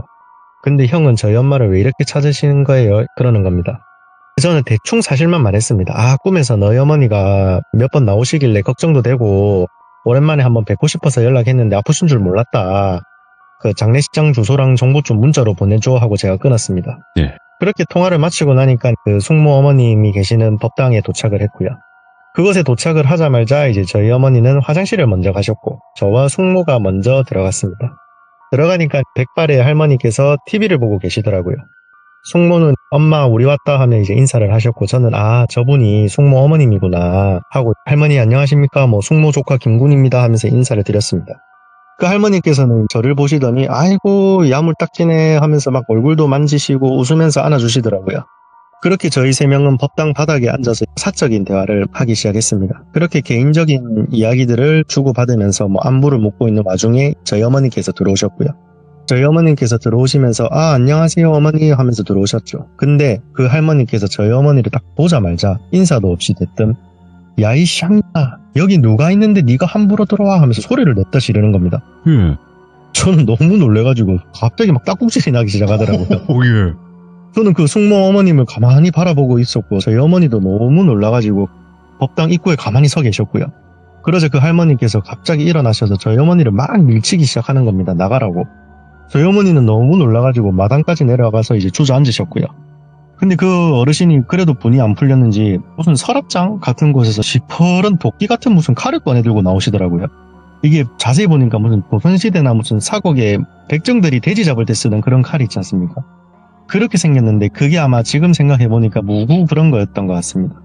무튼 저는 이거는 아니다 말려야 된다 싶어서 후다닥 뛰어나가서 이제 그 할머니를 잡으려고 했죠. 그러자 갑자기 저희 숙모가 제 팔을 딱 잡으시면서 김구나 그냥 가만히 지켜봐줘 숙모 믿고 그러는 겁니다. 저는 일단 이걸 지켜봐야 되나 말아야 되나 이 사단이 날 것 같은데 하면서 일단 알았다 하고 지켜보기 시작했죠. 그 할머니께서는 이제 마당에 주저앉아있는 저희 어머니께 성큼성큼 걸어가시면서 그 시퍼런 칼날을 들이밀기 시작하더라고요. 안 나가? 안 가? 가라고 하면서 막 소리를 지르고 칼날을 이제 들고 내려 찍을 기세로 확 하고 드는 겁니다. 이제 그렇게 칼날을 드는 순간 저희 어머니는 바닥에 고꾸라지면서 쓰러지셨고요. 그제서야 그 할머니도 진정이 되셨는지 한숨을 깊게 내쉬면서 저보고 엄마 데리고 들어오라고 하시더라고요. 그 쓰러진 엄마를 제가 깨워가지고 들쳐매고 법당에 들어오니까 그 할머니께서 혹시 장례 치르는 연락 안 왔냐고 물어보시더라고요. 예, 제가 연락 받았다 좀 전에. 그러자 그 어르신이 하시는 말이 그 아짐에 지금 너네 엄마 장례식장에서 기다리고 있다. 거기서 장례식장에서 밥 한 숟갈이라도 얻어먹는 순간 데리고 가려고 그런다. 절대 그 장례식장 못 가게 하고 한 일주일을 네가 너네 엄마 옆에서 좀 자고 해라. 그러는 겁니다. 그 이야기를 딱 듣는 순간 저는 이해가 안 가더라고요. 할머니 다른 게 아니고 그 아줌마랑 저희 엄마 엄청 잘 지냈고 아무 트러블 없이 살다가 이제 자연스럽게 연락이 끊겼는데 왜 갑자기 이러는 겁니까? 그러니까 하시는 말씀이 그래서 그러는 거다라고 하시더라고요. 예? 그러니까 자기가 살아있을 때 너네 엄마처럼 자기한테 잘해준 사람이 없어서 그래서 데리고 가려고 하는 거랍니다. 헐, 예. 그러더니 저 아줌마 자살한 건 알고 있나 이라는 겁니다. 예? 자살요? 병원에서 좀 전에 돌아가신 걸로 아는데 아이고 자살 맞으니까 당분간 네가 엄마 옆에 있어야 된다. 그리 알고 가라라고 하셨고 이제 저희는 헤어졌습니다. 그렇게 저는 이제 그 할머니 말씀대로 그날부터 한 일주일 엄마 옆에서 거실에서 같이 자기 시작했죠. 첫날은 별 문제 없이 넘어갔는데 둘째 날에 이상한 일이 일어났습니다. 자고 있는데 너무 시끄럽더라고요. 눈을 살짝 뜨니까 그 철수 엄마가 저희 엄마를 막 옆에서 깨우고 있더라고요. 언니 마지막이다 오늘이 빨리 가자 빨리 이러면서 깨우고 있더라고요. 다행인 게 제가 이제 그 장면을 딱 보자마자 이게 꿈이다라는 게 제가 인지가 되더라고요. 눈을 다시 감고 이건 꿈이다. 꿈에서 저게 엄마 데리고 가려고 하네. 딱 이런 생각이 딱 들더라고요. 그래서 제가 눈을 다시 뜨고 제가 그 아줌마 팔목을 확 하고 잡아봤습니다. 그러자 그 아줌마가 저를 탁 쳐다보더라고요. 그러더니 그 아줌마가 제 기억으로 하는 말이 니한테 관심 없다 놔라 딱 이 한마디 하더라고요. 저는 그 아줌마한테 한마디 했죠. 아줌마 우리 엄마한테 어떻게 하죠? 저는 그러면 바로 아줌마 아들들 만나러 간다고. 장난하는 거 아니고 진짜 아들들 만나러 갈 거니까 이 손 놓고 그냥 가세요라고 한번 해봤습니다. 예. 그러자 거짓말처럼 꿈에서 깨더라고요. 저희 어머니도 멀쩡했고요. 그 이후로 다행히 별일 없이 한두 달 시간이 흘러갔습니다. 그러고 나서 돌아가신 그 철수 엄마 그분이 이제 어떻게 해서 돌아가시게 됐는지 간략하게만 좀 이야기를 한번 해드려 볼게요. 그 돌아가신 철수 이모랑 또 같이 잘 지내던 아주머니 한 분이 계셨는데 그분은 장례식장에도 다녀왔고 있었던 일을 대충 아시더라고요. 쭉 같이 이제 그 아파트에 사셔가지고 이건 그 아주머니께서 해주신 이야기를 간략하게만 제가 요약해서 해드리는 건데 그 철수 엄마 남편 그 맥가이버라고 불렸던 그분이 사실 옛날부터 두 집 살림을 하고 있었답니다. 네. 딸도 둘이나 있었고 근데 그거를 아내는 모르고 있었고 근데 이제 뭐 출장이 잦다 뭐 어떻다 저떻다 이런 일을 핑계로 해가지고 그 집에서도 또 가장으로서의 역할을 하고 있었던 거죠. 그렇게 살다가 애들 고등학교 무렵에 그 사실을 알게 돼가지고 이혼도 안 하고 그냥 그 집에서 철수 엄마랑 자식들을 버리고 이제 자기가 원래 두 집 살림하던 그 집으로 도망을 갔고 그렇게 이제 그 철수 아줌마는 우울증이 너무 심해져가지고 안 좋은 시도를 하고 의식도 없는 상태로 대학병원에 한 3일인가 4일인가 계시다가 네. 거기서 이제 생을 마감하셨다고 하더라고요. 제가 이 일을 겪고 그 숙모 어머님이랑도 제가 따로 또 통화를 해서 여쭤봤는데 이게 돌아가신 분들이 우리가 보통 생각하기로는 나한테 소중한 분들이 돌아가시면은 나를 지켜줄 거야. 우리가 보통 이렇게 생각을 많이 한다 하더라고요. 근데 그 돌아가신 분들이 엄청 한이 있거나 그 원한 이런 게 너무 깊으면은 아니랍니다. 그냥 이 생전에 있던 그런 존재가 아니래요. 그러니까 완전 정반대인 모습이 돼가지고 나한테 해코지도 할 수도 있고 네. 뭐 내를 어떻게 하려고 할 수도 있고 뭐 그렇다고 하시더라고요. 오늘은 여기까지입니다. 야, 아니, 그러니까 시들무에서도 대부분 그런 이야기들이 많이 나왔었잖아요. 그러니까 예, 할아버지 할머니가 자꾸 데리고 가려고 하는 행동을 하신다거나. 예. 그러니까 아니 왜 조상님인데 이렇게 할까? 라는 생각을 했는데 귀신이 됐을 때는 그 원과 한만 남는다라는 얘기가 있어요. 그죠? 맞아요. 그래서 아마 그런 게 아닐까? 이런 생각도 해봤고. 근데 오랜만에 오셨고 또 시청자분들이 네. 아빠님 어디 가요? 또 이러시는데 짧게라도 뭐 없을까요? 하나? 짧게. 아니면 뭐 그냥 우리 뭐 사는 얘기나 할까? 직업 괴담?